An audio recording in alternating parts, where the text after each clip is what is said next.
എല്ലാവർക്കും നമസ്കാരം. ഭജഗോവിന്ദത്തിന്റെ പുതിയൊരു സെഷനിലേക്ക് എല്ലാവർക്കും സ്വാഗതം. ഇന്ന് നമ്മൾ ചർച്ചയ്ക്കെടുക്കുന്ന വിഷയം എന്താണ് വിരക്തി അല്ലെങ്കിൽ എന്താണ് വൈരാഗ്യം, നിർവേദം തുടങ്ങിയ പേരുകളിൽ അറിയപ്പെടുന്ന ഈ ഒരു ആശയം എന്താണ്? ഇതാണ് നമ്മുടെ ഇന്നത്തെ വിഷയം. നമുക്ക് ആദ്യം 18ാമത്തെ ശ്ലോകം ഒന്ന് പരിചയപ്പെടാം. സുരമന്ദിര തരുമൂല നിവാസ ശയ്യാഭൂതല അജിനം വാസ സർവപരിഗ്രഹ ഭോഗത്യാഗ കസ്യ സുഖം ന കരോതി വിരാഗ. ദേവാലയങ്ങളിലും വൃക്ഷത്തണലിലും താമസം, മണ്ണിൽ കിടക്കുകയും മാൻതോൽ ഉടുക്കുകയും ചെയ്യുന്നു, സർവസമ്പത്തും സുഖഭോഗങ്ങളും ത്യജിച്ചിരിക്കുന്നു. ഇത്തരത്തിലുള്ള വൈരാഗ്യം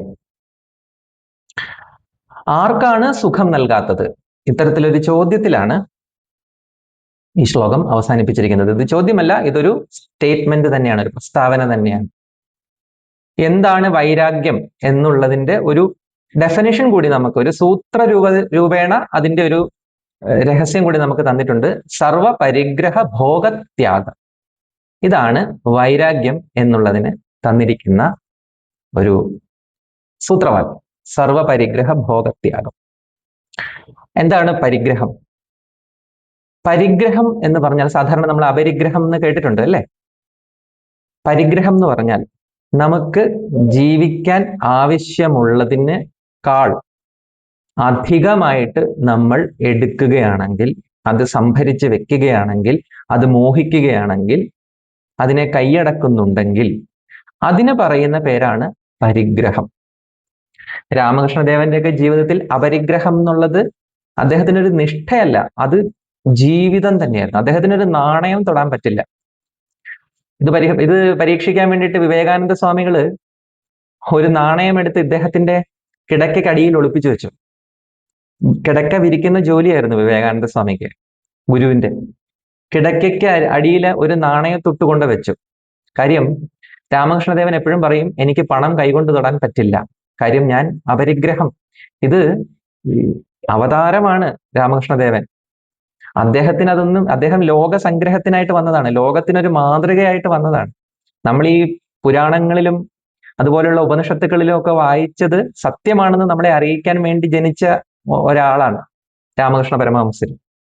അപ്പൊ ആ പരമഹംസരെ ഒന്ന് പരീക്ഷിക്കണമെന്നാണ് ശിഷ്യനായ വിവേകാനന്ദ സ്വാമിയുടെ ആഗ്രഹം. എപ്പോഴും പറയും, എനിക്ക് പണം തൊട്ടാൽ എനിക്ക് കൈ പൊള്ളും എന്ന് എപ്പോഴും പറയും. അപ്പൊ ഇതൊരു അതിശയോക്തി അല്ലേ എന്നറിയാൻ വേണ്ടിയിട്ട് വിവേകാനന്ദ സ്വാമികൾ ഒരു നാണയത്തൊട്ട് കൊണ്ടുപോയി രാമകൃഷ്ണദേവന്റെ ശയ്യയ്ക്ക് അടിയിൽ വെച്ചു. പാവൻ രാമകൃഷ്ണദേവൻ മുറിയിലെത്തി നാമമൊക്കെ ജപിച്ചുകൊണ്ട് കട്ടിലിലേക്ക് ഒന്ന് ഇരുന്നത് മാത്രമേ ഓർമ്മയുള്ളൂ. കറണ്ട് അടിച്ചതുപോലെ അദ്ദേഹം അവിടുന്ന് ചാടിപ്പിടഞ്ഞ് എഴുന്നേറ്റ് പെട്ടെന്ന് വിരി തട്ടി നോക്കിയപ്പോൾ ഒരു നാണയത്തൊട്ട് തെറിച്ച് താഴെ വീണു. എന്നിട്ട് വിവേകാനന്ദ സ്വാമിയോട് പറഞ്ഞു, ശപ്പ, നിനക്ക് ഇനിയും സംശയം മാറിയില്ല അല്ലേ എന്ന് ചോദിച്ചു. വിവേകാനന്ദ സ്വാമി ലജ്ജിച്ച് തല താഴ്ത്തി. അപ്പൊ ഇത് ഇവരുടെ ഒരു ശൈലിയായിരുന്നു, എപ്പോഴും ഗുരുവിനെ പരീക്ഷിച്ചുകൊണ്ടിരിക്കും. അങ്ങനെ പരീക്ഷിച്ച് ഡൗട്ടിങ് തോമസ് ആയിരുന്നു. അങ്ങനെ സംശയിച്ചും പരീക്ഷിച്ച് അവസാനം ആ പാദങ്ങളിൽ സ്വയം സമർപ്പിക്കുകയാണ് ചെയ്തത്. ഇതാണ് പരിഗ്രഹം. ഇത് രാമകൃഷ്ണദേവന്റെ കാര്യമാണ്. നമ്മളെ സംബന്ധിച്ച് എന്തായാലും നാണയത്തൊട്ട് തൊടാതെ നമുക്ക് ജീവിക്കാൻ സാധിക്കില്ല. പക്ഷെ അപ്പോൾ പോലും ആവശ്യത്തിൽ കൂടുതൽ സമ്പാദിച്ചു വെക്കുന്നത് പരിഗ്രഹം ആണ് എന്ന് നമ്മൾ മനസ്സിലാക്കിയിരിക്കുക. അതല്ലെങ്കിൽ എന്തും ആവശ്യത്തിൽ കൂടുതൽ നമ്മളിലേക്ക് വന്നാൽ അത് നമ്മൾക്ക് ദോഷം ചെയ്യുമെന്ന് നമ്മൾ ഓർത്തിരിക്കുക. ഇതിന്റെ പേരാണ് എന്ത്? വിരാഗം, വൈരാഗ്യം, വിരക്തി. ഒരു ഉദാഹരണം പറഞ്ഞാൽ, രാമകൃഷ്ണദേവൻ തന്നെ പറഞ്ഞ ഒരു ഉദാഹരണം പറഞ്ഞാൽ, പാടത്തേക്ക് വെള്ളം വേണം. ഓരോ വരമ്പിലും ദ്വാരമുണ്ടാക്കിയിട്ടാണ് തോടുകളിൽ നിന്നും നദികളിൽ നിന്നും ചാലു കീറി പാടങ്ങളിലേക്ക് വെള്ളം കൊണ്ടുവരുന്നത്. ഇപ്പൊ രാമകൃഷ്ണദേവൻ പറയുന്ന ഒരു കാര്യമുണ്ട്, നിങ്ങൾ നിങ്ങളുടെ പാടത്തിന്റെ കരയിലെ വരമ്പിൽ ഒരു മട ഇട്ട് കൊടുത്താൽ മാത്രമേ അടുത്ത പാടത്തേക്ക് വെള്ളം പോവുകയുള്ളൂ. അല്ലാതെ നിങ്ങളുടെ പാടത്തേക്ക് വന്ന വെള്ളത്തെ നിങ്ങൾ മട കെട്ടാതെ അതിനെ മണ്ണുകൊണ്ട് തടഞ്ഞു നിർത്തി കഴിഞ്ഞാൽ എനിക്ക് കിട്ടിയ വെള്ളം എനിക്ക് തന്നെ ഉപയോഗിക്കണം എന്നുള്ള ദുരയോടുകൂടി തടഞ്ഞു നിർത്തിയാൽ അതിന്റെ പേരാണ് പരിഗ്രഹം. എന്താണ് കാര്യം? പരിഗ്രഹം നിങ്ങളെ നശിപ്പിക്കും. നിങ്ങൾ എന്തിനു വേണ്ടി ചെയ്തോ അതിന്റെ വിപരീതമായ ഫലമാണ് പരിഗ്രഹം ഉണ്ടാക്കുക. ശരിക്കും നമ്മൾ എന്താ ചെയ്തത്? കടന്നു വന്ന വെള്ളത്തെ തടഞ്ഞ് അവിടെ കെട്ടി നിർത്തി. തൊട്ടടുത്ത പാടത്തേക്ക് അത് പോകാൻ നമ്മൾ അനുവദിച്ചില്ല. നമ്മുടെ ഉദ്ദേശം നമുക്ക് ഏറ്റവും അധികം വിള ലഭിക്കണം എന്നുള്ളതായിരുന്നു. ഉദ്ദേശം അതാണ്. പക്ഷെ ഫലം എന്തായിരുന്നു? നമ്മുടെ ഉള്ള വിള പോലും നശിച്ചുപോയി. എന്തുകൊണ്ട്? അമിതമായ വെള്ളം കെട്ടിക്കിടന്ന് നമ്മളുടെ കിളിർത്ത് വന്നിരുന്നത് പോലും അത് ചീഞ്ഞ് നശിച്ചു പോവുകയാണ് ഉണ്ടായത്. ഇത് രാമകൃഷ്ണദേവൻ എപ്പോഴും ഓർമ്മിപ്പിക്കും. നിങ്ങൾ എങ്ങനെയാണ് ഗ്രാമത്തിൽ പോയി കണ്ടുപിടിക്കൂ, എങ്ങനെയാണ് മടയുണ്ടാക്കി എല്ലായിടത്തേക്കും വെള്ളം തുറന്നു വിടുന്നു. എല്ലാവരും തുറന്നു വിടണം. അപ്പോൾ മാത്രമേ നദിയിലൂടെ ഒഴുകി വരുന്ന ആ വെള്ളത്തിന് ആ പാടം മൊത്തം നനയ്ക്കാൻ സാധിക്കുകയുള്ളൂ, സേചനം ചെയ്യാൻ സാധിക്കുകയുള്ളൂ. ആരെങ്കിലും ഒരാൾ തടഞ്ഞു കഴിഞ്ഞാൽ മറ്റുള്ളവർക്കും കിട്ടുകയില്ല. അവർ വെള്ളമില്ലാതെയും ഇയാൾ അധികമായി വന്നു കയറിയ വെള്ളം മൂലവും നശിച്ചു പോകും. രണ്ട് രീതിയിലാണ് പരിഗ്രഹം നമ്മുടെ സമൂഹത്തെ തകർക്കുന്നത്. നമ്മളെ തകർക്കുന്നത്, നമുക്ക് ആവശ്യമുള്ളതിനേക്കാളേറെ സുഖഭോഗങ്ങൾ നമ്മുടെ ജീവിതത്തിലേക്ക് കടന്നു വരുന്നു, അത് നമ്മളെ തകർത്ത് കളയും. ഇനി മറ്റുള്ളവർക്ക് ജീവിക്കാനുള്ളതിലും കൂടെ നമ്മൾ കൈകടത്തുന്നു, അതുമൂലം മറ്റുള്ളവർ ദരിദ്രരായിപ്പോകും. ഇതാണ് പരിഗ്രഹം എന്ന് പറയുന്ന ആ മഹത്തായ ആശയം. ഈ പരിഗ്രഹത്തിന് പറയുന്ന പേര്, ഈ പരിഗ്രഹമില്ലാതെ അപരിഗ്രഹത്തിന് പറയുന്ന പേരാണ് ശരിക്കും എന്ത്? വിരക്തി എന്ന് പറയുന്നത്. ആവശ്യത്തിലധികം എന്ത് വന്നാലും മതി അല്ലെങ്കിൽ വേണ്ട എന്ന് പറയാൻ സാധിക്കുന്ന ആ തിരിച്ചറിവ്, ആ ബോധം, ആ ബോധ്യത്തിന് പറയുന്ന പേരാണ് വിരക്തി എന്ന് പറയുന്നത്. സർവപരിഗ്രഹ ഭോഗത്യാഗം. ഇത് പറയുമ്പോൾ എനിക്ക് നമ്മുടെ ചരിത്രത്തിൽ നിന്ന് രണ്ട് കഥകൾ, ഇപ്പൊ രാമകൃഷ്ണദേവന്റെ കഥ നിങ്ങൾ കേട്ടു. നമ്മുടെ ചരിത്രത്തിൽ രണ്ട് ഗംഭീരമായ കഥകളുണ്ട്. ഒന്ന് ഞാൻ ചിന്മയ മിഷനിലായിരിക്കുമ്പോൾ കേട്ട കഥയാണ്. ചിന്മയ മിഷനിലായിരിക്കുമ്പോൾ അവിടുത്തെ ആചാര്യൻ ഞങ്ങൾക്ക് പറഞ്ഞു തന്നൊരു കഥയുണ്ട്. അതായത് കുംഭൻ ദാസ് എന്ന് പറയുന്ന ഒരു പോയറ്റ് ഉണ്ട്, ഒരു ഭക്തി പ്രസ്ഥാനത്തിലെ ഒരു കവിയാണ് കുംഭൻ ദാസ്. അദ്ദേഹം ഒരു സെയിന്റ് ആണ്.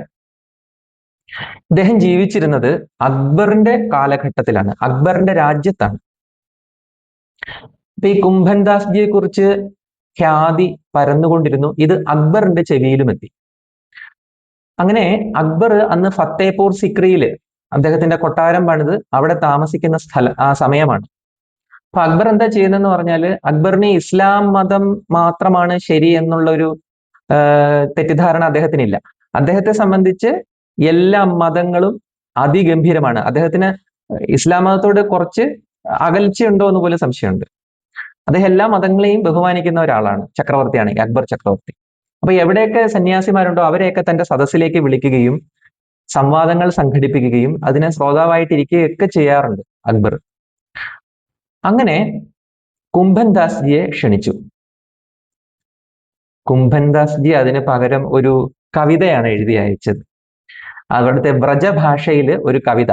ആ വ്രജഭാഷയിലെ കവിത സത്യം പറഞ്ഞാൽ നമുക്ക് അത് വ്രജഭാഷയിലെ കവിത വായിക്കേണ്ട ആവശ്യമില്ല, അത് നമുക്ക് മനസ്സിലാകുക പോലുമില്ല. അതിനകത്ത് എഴുതിയിരിക്കുന്നത് സന്തൻ കോ കഹാ സിക്രി സോ കാം അവധ് ജാത് പനിയാൻ ടൗട്ടിൻ ബിസാരി ഗയോ ഹരിനാം. ഇങ്ങനെയാണ് ഞാൻ അതിനെ വായിക്കുന്നത്.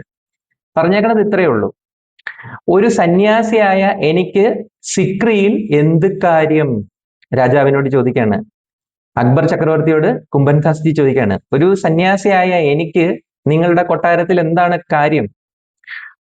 പിന്നെ അദ്ദേഹം പറയുന്നത്, ഞാൻ അങ്ങോട്ടും ഇങ്ങോട്ടും നടന്ന് എൻ്റെ ചെരുപ്പിന് തേയ്മാനം ഉണ്ടാക്കാമെന്നല്ലാതെ മറ്റൊരു പ്രയോജനവുമില്ല എന്ന് മാത്രമല്ല അദ്ദേഹം അവസാനം പറഞ്ഞത്, ബിസരി ഗയോ ഹരിനാം, ഞാൻ എൻ്റെ ഹരിനാമം മറക്കാൻ പോലും അത് കാരണമാകും, അതുകൊണ്ട് ഞാൻ കൊട്ടാരത്തിലേക്ക് വരുന്നില്ല എന്നാണ് കുംഭൻ ദാസ് എഴുതി അയച്ചത്.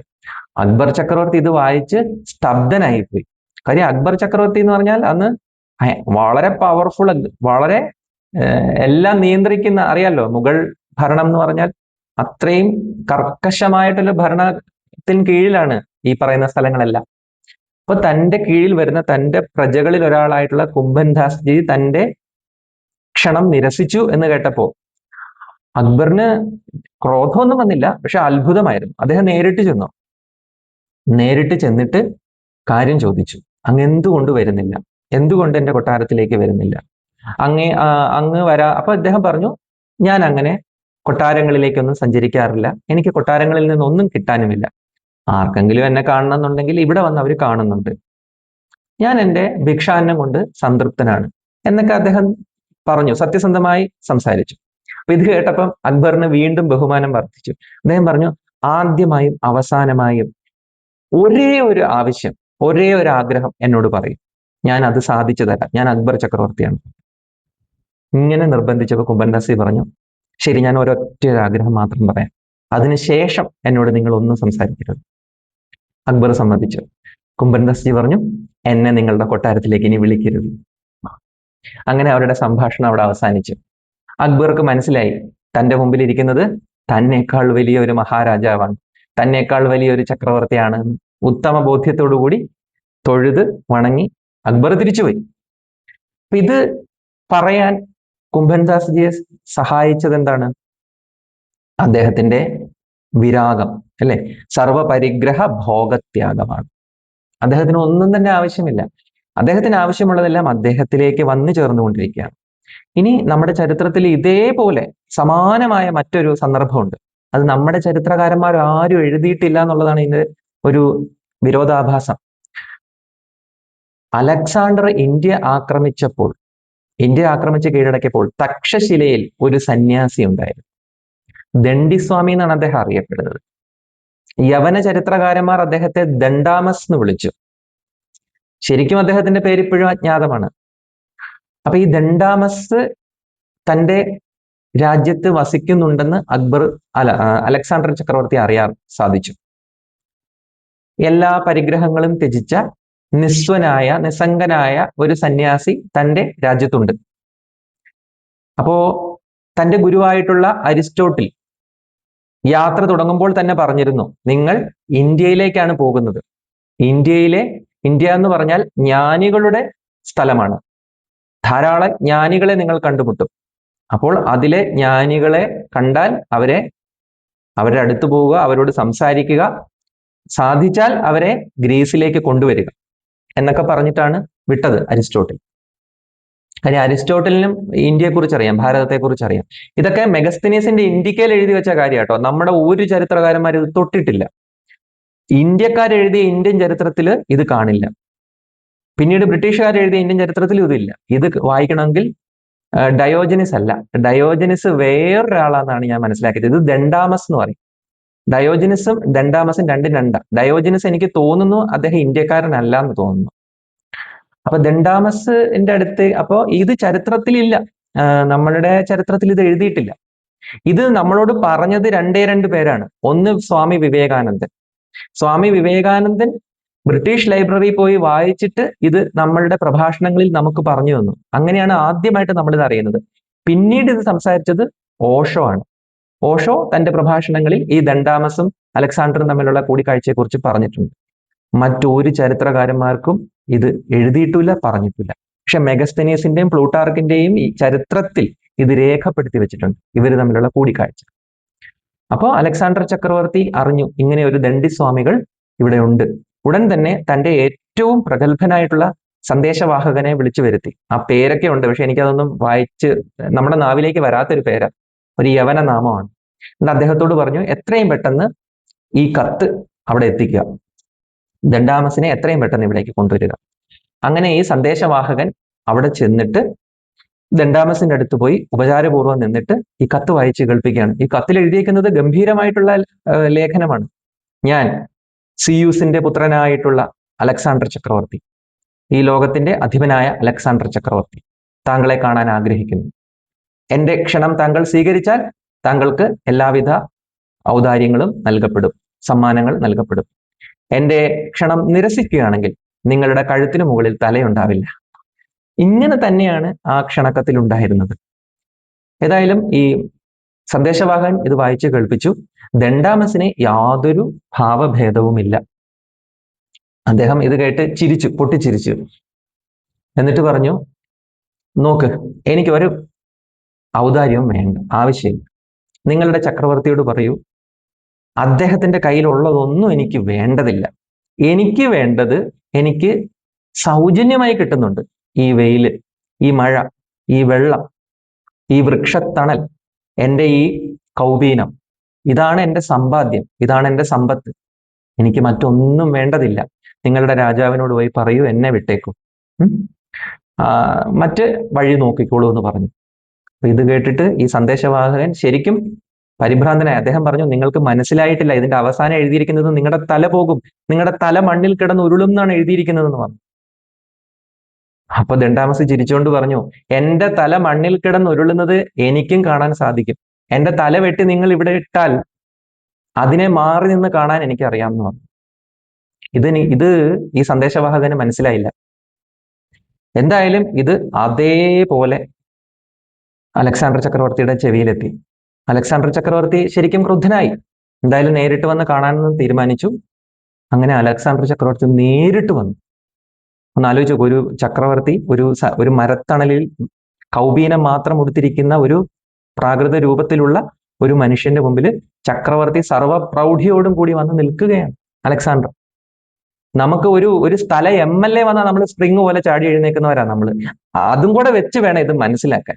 ഒരു MLA വന്നാൽ, ഒരു പഞ്ചായത്ത് പ്രസിഡന്റ്, ഇങ്ങേ അറ്റത്തെ പഞ്ചായത്ത് പ്രസിഡന്റ് വന്നാൽ, ഒരു വാർഡ് മെമ്പർ വന്നാൽ, അല്ലേ, അവരുടെയൊക്കെ മുമ്പിൽ പോയി നമ്മൾ ഔദാര്യത്തിന് വേണ്ടി കാത്തുകെട്ടി കിടക്കുന്നവരാണ്. അതാണ് നമ്മുടെ ഇപ്പോഴത്തെ പോലും ബോധം. ആ സമയത്താണ് 2000 വർഷങ്ങൾക്ക് മുമ്പ് ലോകത്തിന്റെ പകുതിയിലേറെ ഭരിച്ചുകൊണ്ടിരുന്ന അലക്സാണ്ടർ ചക്രവർത്തി ഈ മനുഷ്യന്റെ മുമ്പിൽ വന്ന് നിൽക്കുന്നത്. ദണ്ഡാമസ് അനങ്ങിയില്ല. ദണ്ഡാമസിന് എന്താണ് അലക്സാണ്ടർ? അദ്ദേഹം മരച്ചുവട്ടിൽ തന്നെ ഇരുന്നു. തുടർന്ന് ഇവര് തമ്മിൽ നടന്ന ഒരു സംവാദം വളരെ പ്രശസ്തമാണ്. അത് മെഗസ്തനീസിന്റെ ഇന്ത്യയിലുണ്ട്. ഇവര് തമ്മിൽ ഒരു വലിയ സംവാദം തന്നെ നടന്നു. അപ്പം അലക്സാണ്ടർ ചക്രവർത്തിയുടെ ചോദ്യം പ്രധാനമായിട്ടും, നിങ്ങൾ പറഞ്ഞു നിങ്ങളുടെ തല വെട്ടിയാൽ നിങ്ങൾ അത് കാണുമെന്ന്, അതെങ്ങനെയാന്ന് എനിക്ക് മനസ്സിലായില്ല എന്നൊക്കെ പറഞ്ഞു. അപ്പൊ ഇവര് തമ്മിലുള്ള, അലക്സാണ്ടറും ദണ്ഡാമസും തമ്മിലുള്ള ആ സംഭാഷണത്തിൽ 4 കാര്യങ്ങളാണ് അവർ പറഞ്ഞത്. ദണ്ഡാമസ് പറഞ്ഞ ഒരു കാര്യം, നിങ്ങൾ കീഴടക്കുന്നതിനെ കുറിച്ച് സംസാരിക്കുന്നു. പക്ഷെ മനസ്സിലാക്കേണ്ട ഒരു കാര്യം എന്ന് പറഞ്ഞാൽ, നിങ്ങൾ കീഴടക്കേണ്ടത് നിങ്ങളെ തന്നെയാണ്. ഈ ലോകം കീഴടക്കിയത് കൊണ്ട് എന്തെങ്കിലും നേടാമെന്ന് അലക്സാണ്ടർ വിചാരിക്കരുത്. അലക്സാണ്ടർക്ക് തെറ്റിപ്പോയി. ഈ ലോകം കീഴടക്കിയതുകൊണ്ട് നമ്മളുടെ ഒരു പ്രശ്നവും തീരില്ല. നമ്മൾ കീഴടക്കേണ്ടത് നമ്മുടെ ഉള്ളിൽ തന്നെയുള്ള ഒരു ലോകമുണ്ട്. ഇത് അലക്സാണ്ടർ ശ്രദ്ധിച്ചു കേട്ടു. കാര്യം ഇത് അരിസ്റ്റോട്ടിൽ പോലും പറഞ്ഞു തരാത്ത കാര്യങ്ങളാണ് ദണ്ഡാമസ് പറഞ്ഞുകൊണ്ടിരിക്കുന്നത്. രണ്ടാമത്തെ കാര്യം, സമ്പത്തിനെ കുറിച്ചിട്ടാണ് ദണ്ഡാമസ് സംസാരിച്ചത്. അലക്സാണ്ടർ പറഞ്ഞു, എൻ്റെ കയ്യിൽ ധാരാളം രത്നങ്ങളുണ്ട്, സ്വർണമുണ്ട്, അതിസുന്ദരമായ വില കൂടിയ വസ്ത്രങ്ങളുണ്ടെന്നൊക്കെ പറഞ്ഞു. ദണ്ഡാമസ് പറഞ്ഞു, ഇതിനേക്കാൾ വില കൂടിയതാണ് ഈ വായു, ഇതിനേക്കാൾ വില കൂടിയതാണ് ഈ സൂര്യപ്രകാശം, ഇതിനേക്കാൾ വില കൂടിയതാണ് ഈ പച്ച ഇലകൾ, ഈ പ്രകൃതി. ഇത് പ്രൈസ്ലെസ് ആണ്, ഇത് അമൂല്യമാണ്. നിങ്ങൾക്ക് ഇതിന് വിലയിടാൻ പറ്റില്ല. നിങ്ങളുടെ കയ്യിരിക്കുന്ന എല്ലാത്തിനും വിലയിടാം, പക്ഷെ ഇതിന് നിങ്ങൾക്ക് വിലയിടാൻ പറ്റില്ല. ഇത് തികച്ചും സൗജന്യമായിട്ട് ഈശ്വരൻ തരുന്നതാണ്. ഇതായിരുന്നു അവർ തമ്മിലുള്ള രണ്ടാമത്തെ വിഷയം. മൂന്നാമത്തെ വിഷയം മരണവും സ്വാതന്ത്ര്യത്തെയും കുറിച്ചായിരുന്നു. അവിടെയാണ് അലക്സാണ്ടർ ചോദിച്ചത്, ഞാനിപ്പോ നിങ്ങളുടെ തല വെട്ടിയിട്ടു, നിങ്ങൾ എന്തുകൊണ്ടാണ് ഭയക്കാത്തത്? നിങ്ങൾ ഭ്രാന്തനാണോ? അതിലേക്ക് നിങ്ങൾ പറയുന്നു നിങ്ങളുടെ തല മണ്ണിൽ കിടന്ന് ഉരുളുന്നത് നിങ്ങൾ കാണുമെന്ന്. അതെങ്ങനെ സംഭവിക്കുന്നു? അപ്പോഴും ദണ്ഡാമസ് പറഞ്ഞത്, ഞാൻ ശരീരമല്ലെന്നും ശരീരാധിവർത്തിയായിട്ടുള്ള ആത്മാവാണെന്നുമുള്ള ഉത്തമ ബോധ്യത്തിലാണ് ഞാൻ ഇരിക്കുന്നത്. ഈ ശരീരത്തെ ഞാൻ ഒരു മുഷിഞ്ഞ വസ്ത്രം പോലെ പരിത്യജിക്കാൻ ഈ നിമിഷം എനിക്ക് സാധിക്കും. അലക്സാണ്ടർ എന്റെ തല വെട്ടിയാൽ എനിക്ക് അതിനകത്ത് ഒരു ഖേദവുമില്ല. ഇതിനു മുമ്പും ഇങ്ങനെ സംഭവിച്ചിട്ടുണ്ട്, ഇനിയും ജ്ഞാനികളുടെ തല ഈ മണ്ണിൽ വീണ് കിടന്നുരുള്ളൂ. അത് അലക്സാണ്ടർ അല്ലെങ്കിൽ മറ്റാരെങ്കിലും ഒക്കെ അത് ചെയ്യും. അതുകൊണ്ട് മരണത്തെ എനിക്ക് ഭയമില്ല, ഞാൻ എന്നേ മരിച്ചു കഴിഞ്ഞു എന്നാണ് ദണ്ഡാമസ് പറഞ്ഞത്. മരണത്തിന് മുമ്പേ ഉള്ള മരണമാണ് എന്റെ സന്യാസം എന്ന് ദണ്ഡാമസ് പറഞ്ഞു. പിന്നെ അവസാനത്തെ ഇത് ദണ്ഡാമസ് ഒരു ഉപദേശം കൂടെ കൊടുത്തു. നിങ്ങൾ പറയുന്നുണ്ട് നിങ്ങൾ ദൈവത്തിന്റെ പുത്രനാണ്, സിയൂസിന്റെ പുത്രനാണെന്ന് പറയുന്നുണ്ട്. ദയവ് ചെയ്ത് അത് പറയരുത്. ഒരു ദൈവത്തിന്റെ പുത്രൻ ഈ ലോകം കീഴടക്കാൻ വേണ്ടി, ഈ പ്രപഞ്ചത്തെ മുഴുവൻ സൃഷ്ടിച്ച ദൈവത്തിന്റെ പുത്രൻ ഈ ഭൂമിയിലെ കുറച്ച് സ്ഥലങ്ങൾ കീഴടക്കാൻ വേണ്ടി ഇങ്ങനെ കിടന്ന് ഓടരുത്. മനസ്സിലാക്കൂ, നമ്മളെല്ലാവരും ദൈവത്തിന്റെ പുത്രന്മാരാണ്. ഇങ്ങനെ 4 കാര്യങ്ങളാണ് ഇവർ തമ്മിലുള്ള സംവാദമായിട്ട് രേഖപ്പെടുത്തിയിരിക്കുന്നത്. ഇങ്ങനെ പറയാൻ ദണ്ഡാമസിനെ സഹായിച്ചത് എന്താണ്? അല്ലെങ്കിൽ ഇങ്ങനെ ധീരമായിട്ട് അലക്സാണ്ടർ ചക്രവർത്തിയോട് സംസാരിക്കാൻ ദണ്ഡാമസിന് അടിസ്ഥാനമായ ബോധം എന്ന് പറയുന്നത് ഈ വിവേക വൈരാഗ്യ സമ്പത്തായിരുന്നു, ജ്ഞാനവും വൈരാഗ്യവും. ഇത് പറയാൻ വേണ്ടിയിട്ടാണ് ഈ രണ്ട് കഥകൾ നമ്മൾ പരിചയപ്പെട്ടത്. ഭാരതത്തിലെ ഏറ്റവും കൂടുതൽ വിലമതിക്കപ്പെടുന്നത് ജ്ഞാനത്തിനും വൈരാഗ്യത്തിനുമാണ്. ജ്ഞാനം എന്ന് പറഞ്ഞാൽ സത്യത്തെ കുറിച്ചിട്ടുള്ള നേരിട്ടുള്ള അറിവ് അല്ലെങ്കിൽ പ്രമാണങ്ങളിൽ നിന്നുള്ള. വിരക്തി എന്ന് പറഞ്ഞാൽ അതിന്റെ വാക്കർത്ഥത്തിൽ അത് മാറി നിൽക്കുക, വേണ്ട എന്ന് പറഞ്ഞ് മാറി നിൽക്കുക എന്നാണെങ്കിൽ പോലും ഈ ജ്ഞാനത്തിന്റെ പ്രവൃത്തി പഥത്തിൽ കൊണ്ടുവരുന്നതിന് പറയുന്ന പേരാണ് വിരക്തി.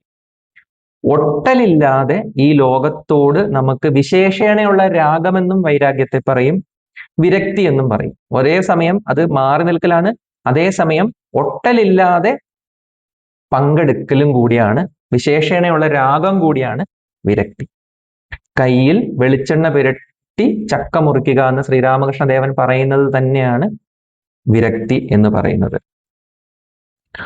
വിരക്തി രണ്ട് പ്രകാരത്തിൽ നമുക്ക് വരും. ജീവിതത്തിൽ രണ്ട് തരത്തിലാണ് വിരക്തി നമുക്കുണ്ടാവുക. വിരക്തി വളർത്തിയെടുക്കേണ്ട ഒരു ഗുണമാണ്. വിരക്തി ഉണ്ടായാലേ നമുക്ക് ശരിക്കും കാര്യങ്ങൾ ചെയ്യാൻ പറ്റും. ഒട്ടലില്ലാതെ നിന്നാലേ നമുക്ക് ശരിക്കും കാര്യങ്ങൾ ചെയ്യാൻ പറ്റും. ചെയ്യുന്നിടത്തെല്ലാം ഒട്ടിപ്പോയാൽ ഒരു പൂമ്പാറ്റ എങ്ങനെയാണോ ഒരു വലയിൽ, ഒരു ചിലന്തി വലയിൽ കുടുങ്ങി പോകുന്നത്, അതുപോലെ ചിറക് കുടുങ്ങി നമ്മൾ നിശ്ചലനും നിശ്ചേഷ്ടനുമായി പോകും. വിരക്തി ഉണ്ടെങ്കിൽ നമുക്ക് ഏത് സ്ഥലത്തും നമുക്ക് പോകാം, എന്ത് പ്രവൃത്തിയും നമുക്ക് ചെയ്യാം, ഒന്നും നമ്മളെ ബാധിക്കുകയില്ല. വേദവ്യാസ മഹർഷിക്ക് കുഞ്ഞുങ്ങളെ ജനിപ്പിക്കുകയും ചെയ്യാം, ജനിപ്പിക്കാതിരിക്കുകയും ചെയ്യാം. പൂർണ്ണമായും അത് അദ്ദേഹത്തിന്റെ നിയന്ത്രണത്തിലാണ്. കാര്യം അദ്ദേഹം ഒരു വിരക്തനാണ്.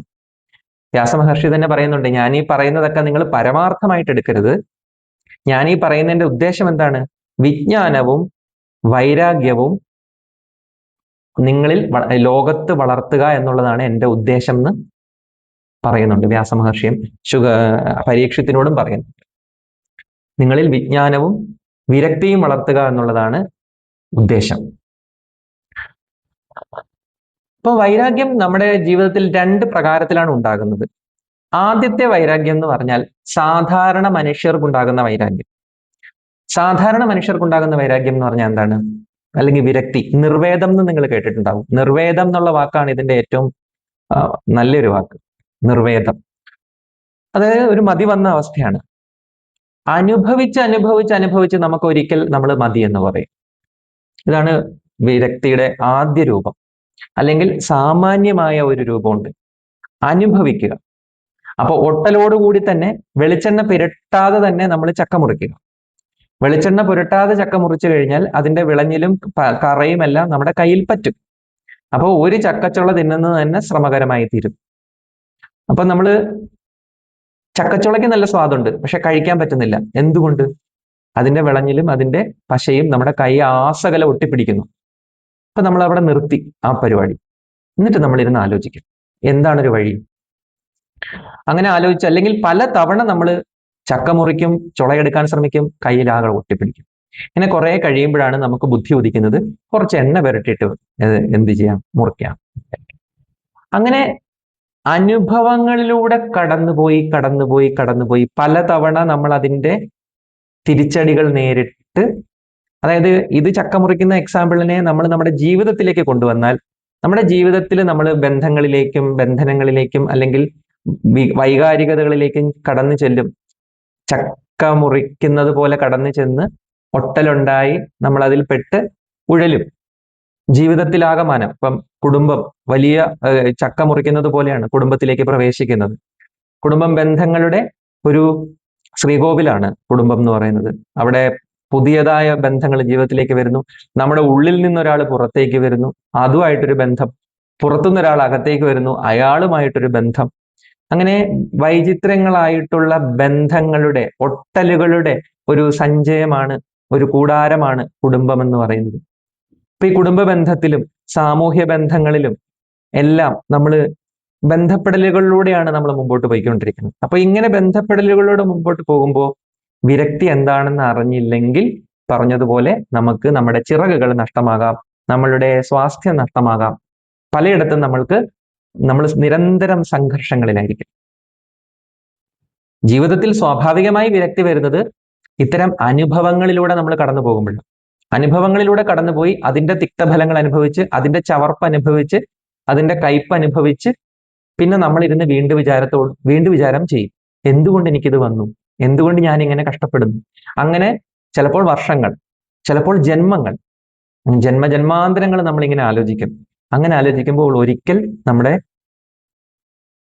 മേധയിൽ ഒരു വെളിച്ചം വന്ന് വീഴും, ഒട്ടലില്ലാതെ ജീവിക്കണം എന്ന്. അതാണ് വിരക്തി, വിവേകം എന്ന് പറയുന്നത്. ഇതാണ് അനുഭവിച്ചു മതിവരിക എന്ന് പറയുന്നത്. അനുഭവിച്ച് മതിവരിക. മറ്റൊരു വൈരാഗ്യമുണ്ട്. അത് സാമാന്യം ആൾക്കാർക്കല്ല വരുന്നത്, അസാധാരണമായ ആൾക്കാർക്ക് വരുന്ന ഒരു വൈരാഗ്യമാണ്. അത് എപ്രകാരമാണ് വരുന്നത്? അത് വരുന്നത് ദോഷങ്ങൾ കണ്ടറിയും. മറ്റുള്ളവരുടെ ജീവിതത്തിൽ നിന്നും ഇവർ പാഠങ്ങൾ പഠിച്ചെടുക്കും. അനുഭവങ്ങളിലൂടെ കടന്നു പോകുന്നതിന് മുമ്പ് തന്നെ ഇവർ ജീവിതത്തെ ദൂരെ നിന്ന് മനസ്സിലാക്കും. അതായത് നമ്മൾക്കൊരു മാമ്പഴം കിട്ടി, ആ മാമ്പഴം കഴിച്ചുകൊണ്ടിരിക്കെ നമ്മൾ കണ്ടു അതിനുള്ളിൽ ഒരു പുഴു ഇരിക്കുന്നത് കണ്ടു, അങ്ങനെ നമ്മൾ അതെടുത്ത് കളഞ്ഞു. അതല്ലെങ്കിൽ മാമ്പഴം കഴിച്ച് നിർത്തുന്നു. പക്ഷെ ഈ രണ്ടാമത്തെ വിരക്തി എന്ന് പറഞ്ഞാൽ മാമ്പഴം ദൂരെ കാണുമ്പോൾ തന്നെ അതിൽ പുഴു ഉണ്ടെന്ന് മനസ്സിലാക്കിയിട്ട് അതിനെ വേണ്ട എന്ന് പറയുന്നതാണ് രണ്ടാമത്തെ വിരക്തി. ആദ്യത്തെ വിരക്തിയിൽ മതി, ഇനി എനിക്കിത് പറ്റില്ല എന്ന് പറയുന്നു. രണ്ടാമത്തെ വിരക്തിയിൽ ആദ്യം തന്നെ വേണ്ട എന്ന് പറയുന്നു. ആദ്യം തന്നെ വേണ്ട എന്ന് പറയാൻ കുറച്ചു പേർക്കേ സാധിക്കുകയുള്ളൂ. അനുഭവം അല്ലെങ്കിൽ ജന്മാന്തരങ്ങളിലൂടെ കടന്നു വന്ന ആൾക്കാർക്ക് മാത്രമേ അത് സാധിക്കുകയുള്ളൂ. രാമകൃഷ്ണദേവൻ ആദ്യം തന്നെ വേണ്ട എന്ന് പറഞ്ഞു, വിവേകാനന്ദ സ്വാമി ആദ്യം തന്നെ വേണ്ട എന്ന് പറഞ്ഞു, നാരായണ ഗുരു ആദ്യം തന്നെ വേണ്ട എന്ന് പറഞ്ഞു. ഇവർക്കൊക്കെ ആദ്യം തന്നെ വേണ്ട എന്ന് പറയാൻ, അനുഭവിക്കുന്നതിന് മുമ്പ് തന്നെ അവർ വേണ്ട എന്ന് പറഞ്ഞെങ്കിൽ അത് അവരുടെ സ്പിരിച്വൽ വിസ്ഡമാണ്, ഇന്റലിജൻസ് ആണ്. നമ്മളെ പോലുള്ളവർക്ക് അനുഭവിച്ചാണ് നമ്മൾ പാഠങ്ങൾ പഠിക്കുന്നത്. അപ്പൊ ഈ അറിവ് നമ്മളുടെ അനുഭവങ്ങളോടുകൂടി ചേർക്കുമ്പോൾ നമുക്ക് പെട്ടെന്ന് പഠിക്കാൻ സാധിക്കും. അതാണ് സ്പിരിച്വൽ ലേണിങ്ങിന്റെ ഒരു പ്രസക്തി. അപ്പം നമുക്ക് ഈ ദോഷങ്ങൾ കണ്ടറിയുക. ഇപ്പൊ നമ്മൾ അനുഭവിച്ചുകൊണ്ടിരിക്കുകയാണ്, നമ്മൾ ഈ ലോകത്തെ അനുഭവിച്ചുകൊണ്ടിരിക്കുകയാണ്, നമ്മൾ ബന്ധങ്ങളിലൂടെ കടന്നുപോയിക്കൊണ്ടിരിക്കുകയാണ്, നമ്മൾ ആഗ്രഹങ്ങളെ സ്വീകരിച്ച് ആഗ്രഹങ്ങൾ നിവർത്തിച്ചുകൊണ്ടിരിക്കുകയാണ്, നമ്മൾ സർവപ്രകാരവും ഈ ലോകത്തിലൂടെ കടന്നുകൊണ്ടിരിക്കുകയാണ്. ഇൻ ആൻഡ് ത്രൂ നമ്മൾ ഈ ലോകത്തിലൂടെ പോയിക്കൊണ്ടിരിക്കുകയാണ്. നമുക്കൊരിക്കലും ഈ പറഞ്ഞതുപോലെ അനുഭവിക്കുന്നതിന് മുമ്പ് വേണ്ട എന്ന് പറയാൻ നമ്മളെ കൊണ്ട് സാധിക്കില്ല, അത് അസാധ്യമാണ്. ഒരിക്കലും മഹാഗുരുക്കന്മാരെ അന്ധമായിട്ട് അനുകരിക്കരുത്. രാമകൃഷ്ണദേവനെ പോലെ നമ്മൾ നാണയം കണ്ടാൽ ഓടുകയൊന്നും ചെയ്യരുത്. നാണയം ഉപയോഗിക്കുക, കുറച്ചു കഴിയുമ്പോൾ അതിന്റെ ഗുണവും ദോഷവും മനസ്സിലാകും. അപ്പൊ നമുക്കറിയാം ഇത് എവിടെ നിർത്തണം, അത്രേ പറ്റുള്ളൂ. അപ്പോ നമുക്ക് ഇപ്പൊ ഭർതൃഹരി അദ്ദേഹത്തിന്റെ വൈരാഗ്യ ശതകം, വൈരാഗ്യത്തെക്കുറിച്ച് അല്ലെങ്കിൽ വിരക്തിയെക്കുറിച്ച് ഭാരതത്തിൽ ഏറ്റവും അധികം സംസാരിച്ചിട്ടുള്ള ഒരാളാണ് ഭർതൃഹരി. ഭർതൃഹരി അദ്ദേഹത്തിന് പ്രശസ്തമായിട്ടുള്ള ഒരു ഭാഗമുണ്ട്. വൈരാഗ്യ ശതകത്തിലെ ഒരു ശ്ലോകം ഞാനിപ്പോ വായിച്ചു കേൾപ്പിക്കാം. ഭോഗേ രോഗഭയം. അർത്ഥം പെട്ടെന്ന് മനസ്സിലാവും, ഞാൻ അത് വിശദീകരിക്കേണ്ട ആവശ്യം പോലും. ഭോഗേ രോഗഭയം, ഭോഗത്തിൽ രോഗഭയമുണ്ട്. കുലേ ച്യുതിഭയം, വിത്തേ നൃപാലാത് ഭയം, മാനേ ദൈന്യഭയം, ബലേ രിപുഭയം, രൂപേ ജരായാഭയം, ശാസ്ത്രേവാദി ഭയം, ഗുണേ ഖലഭയം, കായേ കൃതാന്താത് ഭയം, സർവം വസ്തു ഭയാന്വിതം, ഭുവി നൃണാം വൈരാഗ്യം ഏവ അഭയം. ഇതാണ് വൈരാഗ്യ ശതകത്തിലെ 31ാമത്തെ ശ്ലോകമാണ്. എന്തൊക്കെയാണ് ഇവിടെ പറഞ്ഞിരിക്കുന്നത്? സുഖഭോഗങ്ങളിൽ രോഗം വരുമെന്നുള്ള പേടിയുണ്ട്. വംശമഹിമയിൽ കുലത്തിൽ ആരെങ്കിലും ഒരാൾ തെറ്റ് ചെയ്താൽ അയാൾക്കുണ്ടാകുന്ന ദുഷ്പേര് തനിക്കും കൂടെ കിട്ടുമെന്നുള്ള ഭയമുണ്ട്. കുലത്തിൽ അഹങ്കരിക്കുമ്പോൾ, ഞാൻ ഇന്ന കുടുംബത്തിലെ ആണെന്ന് പറയുമ്പോൾ, ഇപ്പൊ ഞാൻ ഇങ്ങനെ മൂന്നാം മുറി കുടുംബത്തിലെയാണ് എന്നൊക്കെ പറയുമല്ലോ. ഇങ്ങനെ പല പല വിചിത്രമായ പേരുകളാണല്ലോ നമ്മുടെ കുടുംബത്തിനുള്ളത്. ഞാൻ മൂന്നാം മുറി കുടുംബത്തിലെയാണ്. ഇപ്പൊ ഈ മൂന്നാം മുറി കുടുംബത്തിലെ ആരെങ്കിലും എന്ത് ചെയ്താലും അത് നമ്മുടെ പിടലിക്ക് വരും. അവിടെ ഏതെങ്കിലും ഒരു മഹാൻ ഉണ്ടായാലും നമുക്കതിന്റെ ക്രെഡിറ്റ് എടുക്കാം. അവിടെ ആരെങ്കിലും ഒരാളെ പോലീസ് പിടിക്കുകയോ ചെയ്താൽ അതും നമുക്ക് അതിന്റെ മാനവും അപമാനവും നമ്മൾ തന്നെ അനുഭവിക്കണം. അപ്പൊ ഈ വംശമഹിമയിൽ അത് നശിച്ചാലോ കുടുംബത്തിന് കളങ്കം വരുമോ എന്നുള്ള ഭയം ഉണ്ട്. പിന്നെ ധനം എന്ന് പറഞ്ഞാൽ എപ്പോഴും പണ്ട് കാലത്ത് നൃപനായിരുന്നു, രാജാവായിരുന്നു ഭയക്കേണ്ടത്. ഇന്ന് ടാക്സിനെ ഭയക്കണം.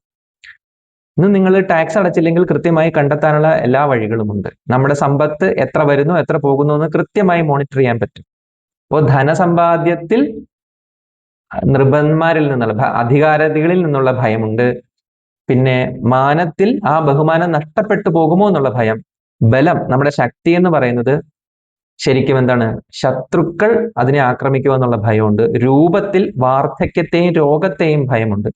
ഞാൻ സുന്ദരനാണ് എന്നുള്ള ബോധ്യം, അല്ലെങ്കിൽ സുന്ദരിയാണെന്നുള്ള ബോധ്യത്തിൽ ജരയും രോഗവും അതിന് ശത്രുക്കളാണ്. ശാസ്ത്രജ്ഞാനത്തിൽ എതിരാളികളായ മറുവാദികളെ ഭയക്കണം. ഞാനിപ്പം ഒരു പ്രത്യേക സ്കൂൾ ഓഫ് തോട്ടാണ് പഠിച്ചിരുന്നെങ്കിൽ അതിനെ ഖണ്ഡിക്കുന്ന സ്കൂൾ ഓഫ് തോട്ടിനെ ഞാൻ ഭയക്കണം. അങ്ങനെ ശാസ്ത്രജ്ഞാനത്തിൽ ഭയമുണ്ട്. പിന്നെ സദ്ഗുണങ്ങൾ ഉണ്ടെങ്കിലോ ദുഷ്ടന്മാരുടെ ഉപദ്രവം ഉണ്ടാവും. ഈ സദ്ഗുണന്മാരെന്ന് പറയുന്ന പ്രശ്നം എന്ന് പറഞ്ഞാൽ അവർ പലപ്പോഴും പരാജയമായിരിക്കും. നമ്മളുടെ പ്രായോഗിക അർത്ഥത്തിൽ അവർ പരാജയപ്പെട്ടു പോകും. അപ്പൊ അങ്ങനെയുള്ള ഭയം ഉണ്ടാവും. പിന്നെ ശരീരത്തിൽ എന്തുണ്ട്? കൃതാന്താത് ഭയം, മരണഭയമുണ്ട്. ഇത് അന്തർലീനമായിട്ടുള്ള ഭയങ്ങളാണ്. ഇത് മാത്രമല്ല ഭയങ്ങൾ. എന്നിട്ട് അവസാനം എന്താണ് പറയുന്നത്?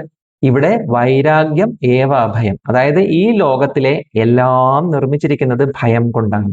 ഇത് ഗംഭീരമായിട്ടുള്ള ഒരു നിരീക്ഷണമാണ്. അതായത് ലോകത്തിൽ എല്ലായിടത്തും ഭയമുണ്ട്, അതുകൊണ്ട് വൈരാഗ്യം ഏവ അഭയം എന്ന് വെച്ച് എന്താണ് അർത്ഥം? അതിനോടെല്ലാം വിരക്തി എന്ന് പറഞ്ഞാൽ അതിനെ തള്ളി മാറ്റുകയല്ല ഉദ്ദേശിക്കുന്നത്. ഇതിന്റെ ഉള്ളിൽ ഇതിന്റെ വിപരീതം ഉണ്ട് എന്ന് തിരിച്ചറിയുന്നതാണ്. വിവേകത്തിന് പറയുന്ന പേരാണ് വൈരാഗ്യം. വിവേകത്തിന്റെ അടുത്ത ചുവടാണ്. നിങ്ങൾ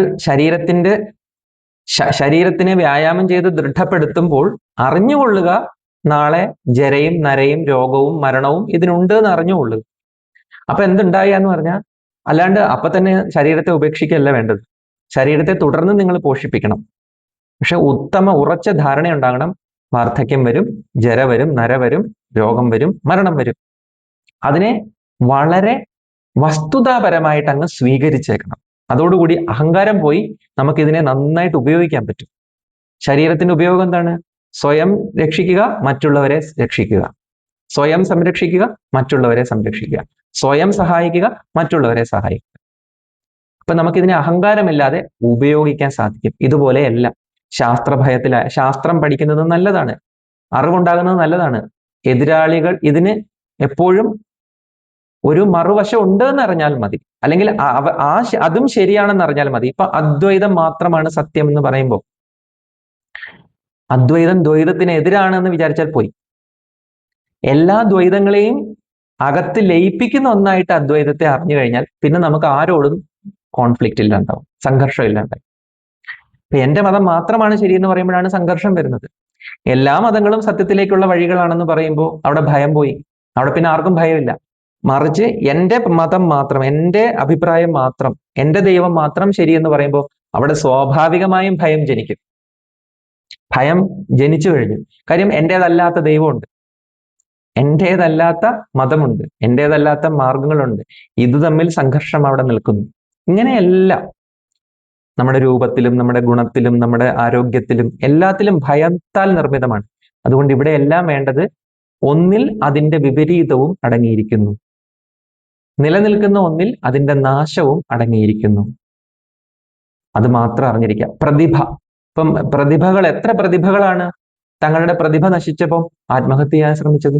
വിൻസെന്റ് വാൻ ഗോഗ് എന്ന് പറയുന്ന മഹാനായ ചിത്രകാരൻ, ഇന്ന് അദ്ദേഹത്തിന്റെ ചിത്രത്തിന് ഏറ്റവും വിലപിടിപ്പാണുള്ളത്.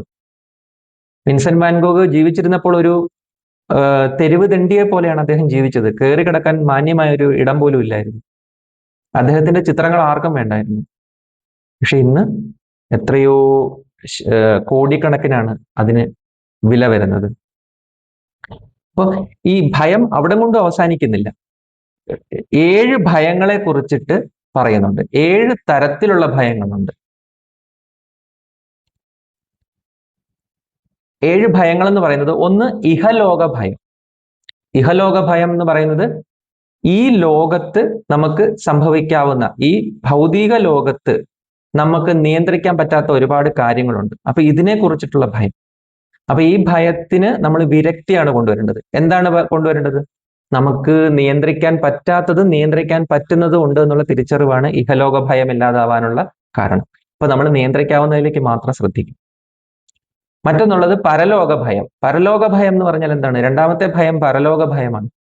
പരലോക ഭയത്തെ നമുക്ക് വിരക്തി കൊണ്ട് നേരിടാൻ പറ്റും. പരലോക ഭയം എന്ന് പറഞ്ഞാൽ എനിക്ക് നരകം കിട്ടുമോ എന്നുള്ള പേടി, അല്ലെങ്കിൽ ഇനി എനിക്ക് ഒരു നല്ല ജന്മം കിട്ടുമോ എന്നുള്ള ഭയം. അത് തുടക്കത്തിൽ ഉണ്ടാവില്ല, ഒരു 60 വയസ്സിനൊക്കെ ശേഷം അത് കൂടിക്കൂടി വരും. കാര്യം നമ്മൾ പിന്നീട് പോകുന്നത് എൻഡിലേക്കാണ്. അപ്പൊ നമുക്ക് ഇനി പരലോകത്തെ കുറിച്ചിട്ടുള്ള ചിന്ത, അല്ലെങ്കിൽ ഇതിന് ശേഷം എന്തെന്നുള്ള അന്വേഷണം, ആ ഒരു അനിശ്ചിതാവസ്ഥ വരും. അത് ഉണ്ടാവാതിരിക്കാൻ എന്താ വേണ്ടത്? വിരക്തിയോടുകൂടി നമ്മൾ സത്കർമ്മങ്ങൾ അനുഷ്ഠിക്കുക. സത്കർമ്മങ്ങൾ അനുഷ്ഠിച്ചാൽ ആ ഭയം പോയി. മറ്റൊന്നത് വ്യാധിയെ കുറിച്ചിട്ടുള്ള ഭയമാണ്. ഇത് വ്യാധിയെ കുറിച്ചിട്ടുള്ള ഭയവും വിരക്തിയോടുകൂടി നമുക്ക് അതിജീവിക്കാൻ പറ്റും. പിന്നെ മരണഭയം, പിന്നെ അഗുപ്തി ഭയം, അതായത് എനിക്ക് സംരക്ഷണമില്ല എന്നുള്ള ഭയമുണ്ട്. ഇതൊക്കെ 7 തരം ഭയങ്ങളിൽ ഉൾപ്പെടുന്നതാണ്. പിന്നെ അത്രാണ ഭയം, എന്നെ പ്രതിരോധിക്കാൻ ആരുമില്ല.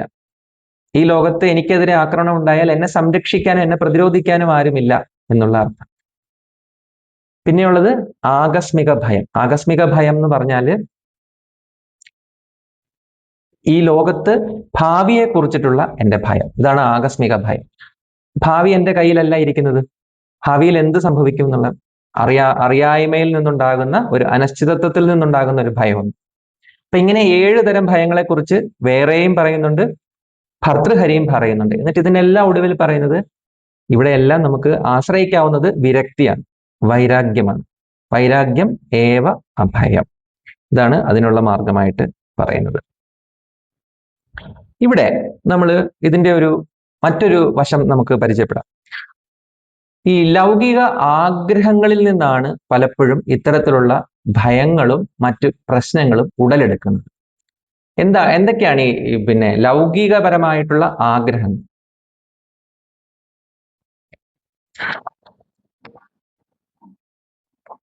ലൗകികമായ ആഗ്രഹങ്ങൾ അന്ധമായിട്ട് അതിലേക്ക് നമ്മൾ കടന്നു ചെല്ലുമ്പോഴാണ് നമ്മൾ പെട്ടുപോകുന്നത്. നമ്മൾ അതിൽ എൻറ്റാങ്കിൾമെന്റ്, അതിൽ ബന്ധനസ്ഥനായി പോകുന്നത്.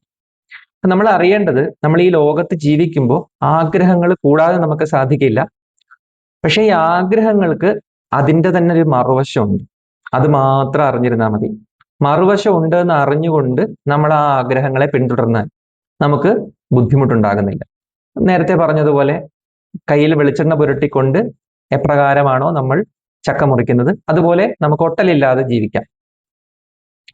ഇപ്പൊ എന്തൊക്കെയാണ് ശരിക്കും ലൗകികമായ ആഗ്രഹങ്ങളിൽ നിന്നും ലൗകികമായ സന്തോഷങ്ങളുടെയും അതിൻ്റെ ഉള്ളിൽ ഒളിഞ്ഞിരിക്കുന്ന 6 തരത്തിലുള്ള ദോഷങ്ങൾ എന്തൊക്കെയാണ്? ഇത് വിവേകമാണ്. വിവേക ചിന്ത എന്ന് പറഞ്ഞാൽ ഡൈക്കോട്ടമി എടുക്കുക, ദ്വന്ദ്വങ്ങൾ എടുത്തിട്ട് ചിന്തിക്കുന്നതിന് പറയുന്ന പേരാണ് വിവേകം. ഇപ്പൊ നിത്യ വിവേകം, നിത്യമായിട്ടുള്ളത് എന്ത്, അനിത്യമായിട്ടുള്ളത് എന്ത്, ആത്മ അനാത്മ വിവേകം. ഇങ്ങനെ വിവേകത്തിൽ നിന്ന് അടുത്തതുണ്ടാകുന്നതാണ് വൈരാഗ്യം അല്ലെങ്കിൽ വിരക്തി. വിരക്തി എന്ന് പറയുന്നത് ഒരു ഇഫക്റ്റ് ആണ്. അതിന്റെ കാരണം എന്ന് പറയുന്നത് വിവേക ചിന്തനമാണ്. നമ്മൾ ഒന്നിൽ അതിൻ്റെ വൈരുദ്ധ്യത്തെ, അതിൻ്റെ തന്നെ എതിർ അതായത് സ്നേഹത്തിനുള്ളിൽ വിദ്വേഷമുള്ള എന്ന് പറയുന്ന പോലെ, ഒരു നാണയത്തിന് 2 വശങ്ങളുണ്ടെന്ന് പറയുന്നത് പോലെ എല്ലാത്തിലും അതിന്റെ ദോഷം കൂടി ചേർന്നിരിക്കുന്നു.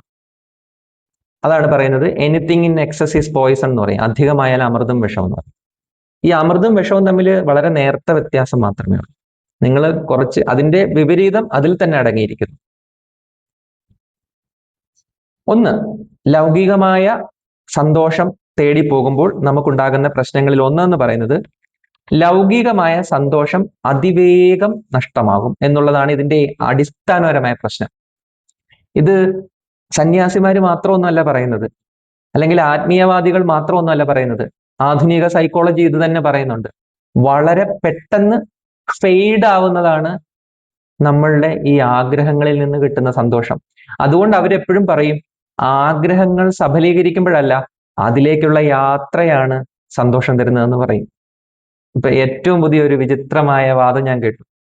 നമ്മള് ഒരു യാത്ര, ഇപ്പൊ കാശ്മീരിലേക്ക് പോകാൻ വേണ്ടി നമ്മൾ ടിക്കറ്റ് ബുക്ക് ചെയ്യുന്നത് തൊട്ടാണ് ശരിക്കുള്ള സന്തോഷം വരുന്നതെന്ന്. ശരിക്കും കാശ്മീരിൽ ചെന്നിറങ്ങി കഴിഞ്ഞാൽ നമുക്ക് അത്രയൊന്നും സന്തോഷം ഉണ്ടാവില്ല എന്ന് ഈ തിയറി പ്രകാരം. അതിനെക്കുറിച്ചിട്ടുള്ള മനസ്സിന്റെ ചിത്രീകരണത്തിലാണ് സന്തോഷം ഇരിക്കുന്നത്. നേരെ മറിച്ച് നമ്മൾ അതിനെ പ്രാപിക്കുന്ന നിമിഷം സന്തോഷം അവസാനിക്കുകയാണ്. വളരെ പെട്ടെന്ന് അത് അപ്രത്യക്ഷമാവുകയാണ്. ഇത് ഏറ്റവും പുതിയതായിട്ട് ഞാൻ വായിച്ച ഒരു ആർട്ടിക്കിളിലാണ് ഇത് കണ്ടത്. ഭൗതികമായ എല്ലാം കിട്ടുന്നതോടുകൂടി നമുക്ക് അതിന്റെ സന്തോഷം നഷ്ടമാകുന്നു. അതുകൊണ്ട് കിട്ടുന്നതിന് മുമ്പുള്ള ആ സമയത്തെയാണ് നമ്മൾ ഏറ്റവും അധികം ആസ്വദിക്കേണ്ടത്. ഒരു ലക്ഷ്യത്തിന് വേണ്ടി നമ്മൾ പരിശ്രമിക്കുമ്പോഴാണ് നമ്മൾ ആസ്വദിക്കേണ്ടത്. ആ കാത്തിരിപ്പിലാണ് സന്തോഷമുള്ളത്. നേരെ മറിച്ച് അത് പ്രാപിച്ചു കഴിഞ്ഞാൽ സന്തോഷം നഷ്ടപ്പെടുന്നു. ഇങ്ങനെയാണ് പുതിയൊരു തിയറി ഞാൻ കേട്ടത്. ശരിക്കും ഇത് എന്താണ്? എല്ലാ ഭൗതികമായ സന്തോഷങ്ങൾക്കും ഒരു എക്സ്പയറി ഡേറ്റ് ഉണ്ട്. അതിനൊരു അവധിയുണ്ട്. ആ അവധിക്ക് അപ്പുറത്തേക്ക് അതിന് പോകാൻ പറ്റില്ല. അതിൻ്റെ ഒരു പരമാവധിയുണ്ട്. എല്ലാ സന്തോഷങ്ങളും കാലാന്തരേണ അതിൻ്റെ തിളക്കം നഷ്ടമാകുന്നു. തിളക്കം പൂർണ്ണമായി നഷ്ടമായി പോകുന്നു സന്തോഷം. പിന്നെ രണ്ടാമത്തെ ദോഷം എന്ന് പറഞ്ഞാൽ മതി എന്ന് പറയാനല്ല, ഇനിയും വേണമെന്ന് പറയാനാണ് എല്ലാ ഭൗതികപരമായ സന്തോഷങ്ങളും നമ്മളെ പ്രേരിപ്പിക്കുന്നത്. ഇത് നമ്മളെ ഒരു അനന്തമായ ഒരു ലൂപ്പിൽ കൊണ്ടുവന്ന് ഇടും. ഒരാഗ്രഹം സാധിച്ചു കഴിഞ്ഞാൽ ഉടൻ തന്നെ അതിൻ്റെ അടുത്ത ചുവടിലേക്ക് പോകാനുള്ള വാസന. ഇങ്ങനെ ആവർത്തിച്ച് മനസ്സിലേക്ക് ആഗ്രഹങ്ങൾ കടന്നു വരും. കഴിഞ്ഞ ദിവസം ഐഫോൺ വാങ്ങാൻ വേണ്ടി ഒരു കുട്ടി സൂയിസൈഡ് ചെയ്തു. ആ കുട്ടി രക്ഷിക്കാൻ വേണ്ടി അച്ഛൻ പുറകെ ചാടി. അച്ഛനെയും മകനെയും കൊക്കയിലേക്ക് വീഴുന്ന കണ്ട് അമ്മയും ചാടി. ഇത് മഹാരാഷ്ട്രയിൽ സംഭവിച്ചതാണ് കഴിഞ്ഞ ദിവസം. ഇതിന്റെ എല്ലാം കാരണം 16 അത്ര ആ ടീനേജിലുള്ള മകൻ ഐഫോൺ വേണമെന്ന് പറഞ്ഞതോ അതിന്റെ EMI അടവ് മുടങ്ങിയതോ ഒക്കെയാണ് ഇതിന്റെ അടിസ്ഥാനപരമായ പ്രശ്നം. നോക്കൂ, ഐഫോണിന് വേണ്ടിയിട്ടാണ് ഇപ്പോഴത്തെ കുട്ടികൾ ഏറ്റവും കൂടുതൽ ക്രേവ് ചെയ്യുന്നത്, ആഗ്രഹിക്കുന്നത്. ആദ്യത്തെ കാലത്ത് നമുക്ക് എന്തായിരുന്നു ആഗ്രഹം? ഒരു മൊബൈലിനായിരുന്നു ആഗ്രഹം. പിന്നീട് വന്നപ്പോഴത്തേക്കും ഡിസ്പ്ലേ ഉള്ള കളർ മൊബൈലിന് വേണ്ടിയിട്ട് അല്ലെ. എൻ്റെ കയ്യിലൊക്കെ ആദ്യം കിട്ടിയത് ഒരു ബ്ലാക്ക് ആൻഡ് വൈറ്റ് മൊബൈലാണ്. വളരെ ബേസിക് ആയിട്ടുള്ള കാര്യങ്ങളെ അതിനകത്തുണ്ടാവും. സമയം അറിയാൻ പറ്റും, അലാം സെറ്റ് ചെയ്യാൻ പറ്റും, പിന്നെ ഒരു പാമ്പ് ഇരയെ പിടിക്കുന്ന ഒരു കളി കളിക്കാം. ഇതൊക്കെയായിരുന്നു അന്നുണ്ടായിരുന്ന ആകെ എന്റർടൈൻമെന്റ് മൊബൈലില്. മൂന്നോ നാലോ ആൾക്കാരുടെ പേരും അതിനകത്ത് സേവ് ചെയ്തിട്ടുണ്ടാവും. ഒന്ന് നമ്മുടെ വീടായിരിക്കും. ഇതായിരുന്നു ആദ്യകാലത്തെ മൊബൈല്. പിന്നീടാണ് ഞാൻ ഈ കളർ ഡിസ്പ്ലേ ഉള്ള മൊബൈൽ കാണുന്നത്.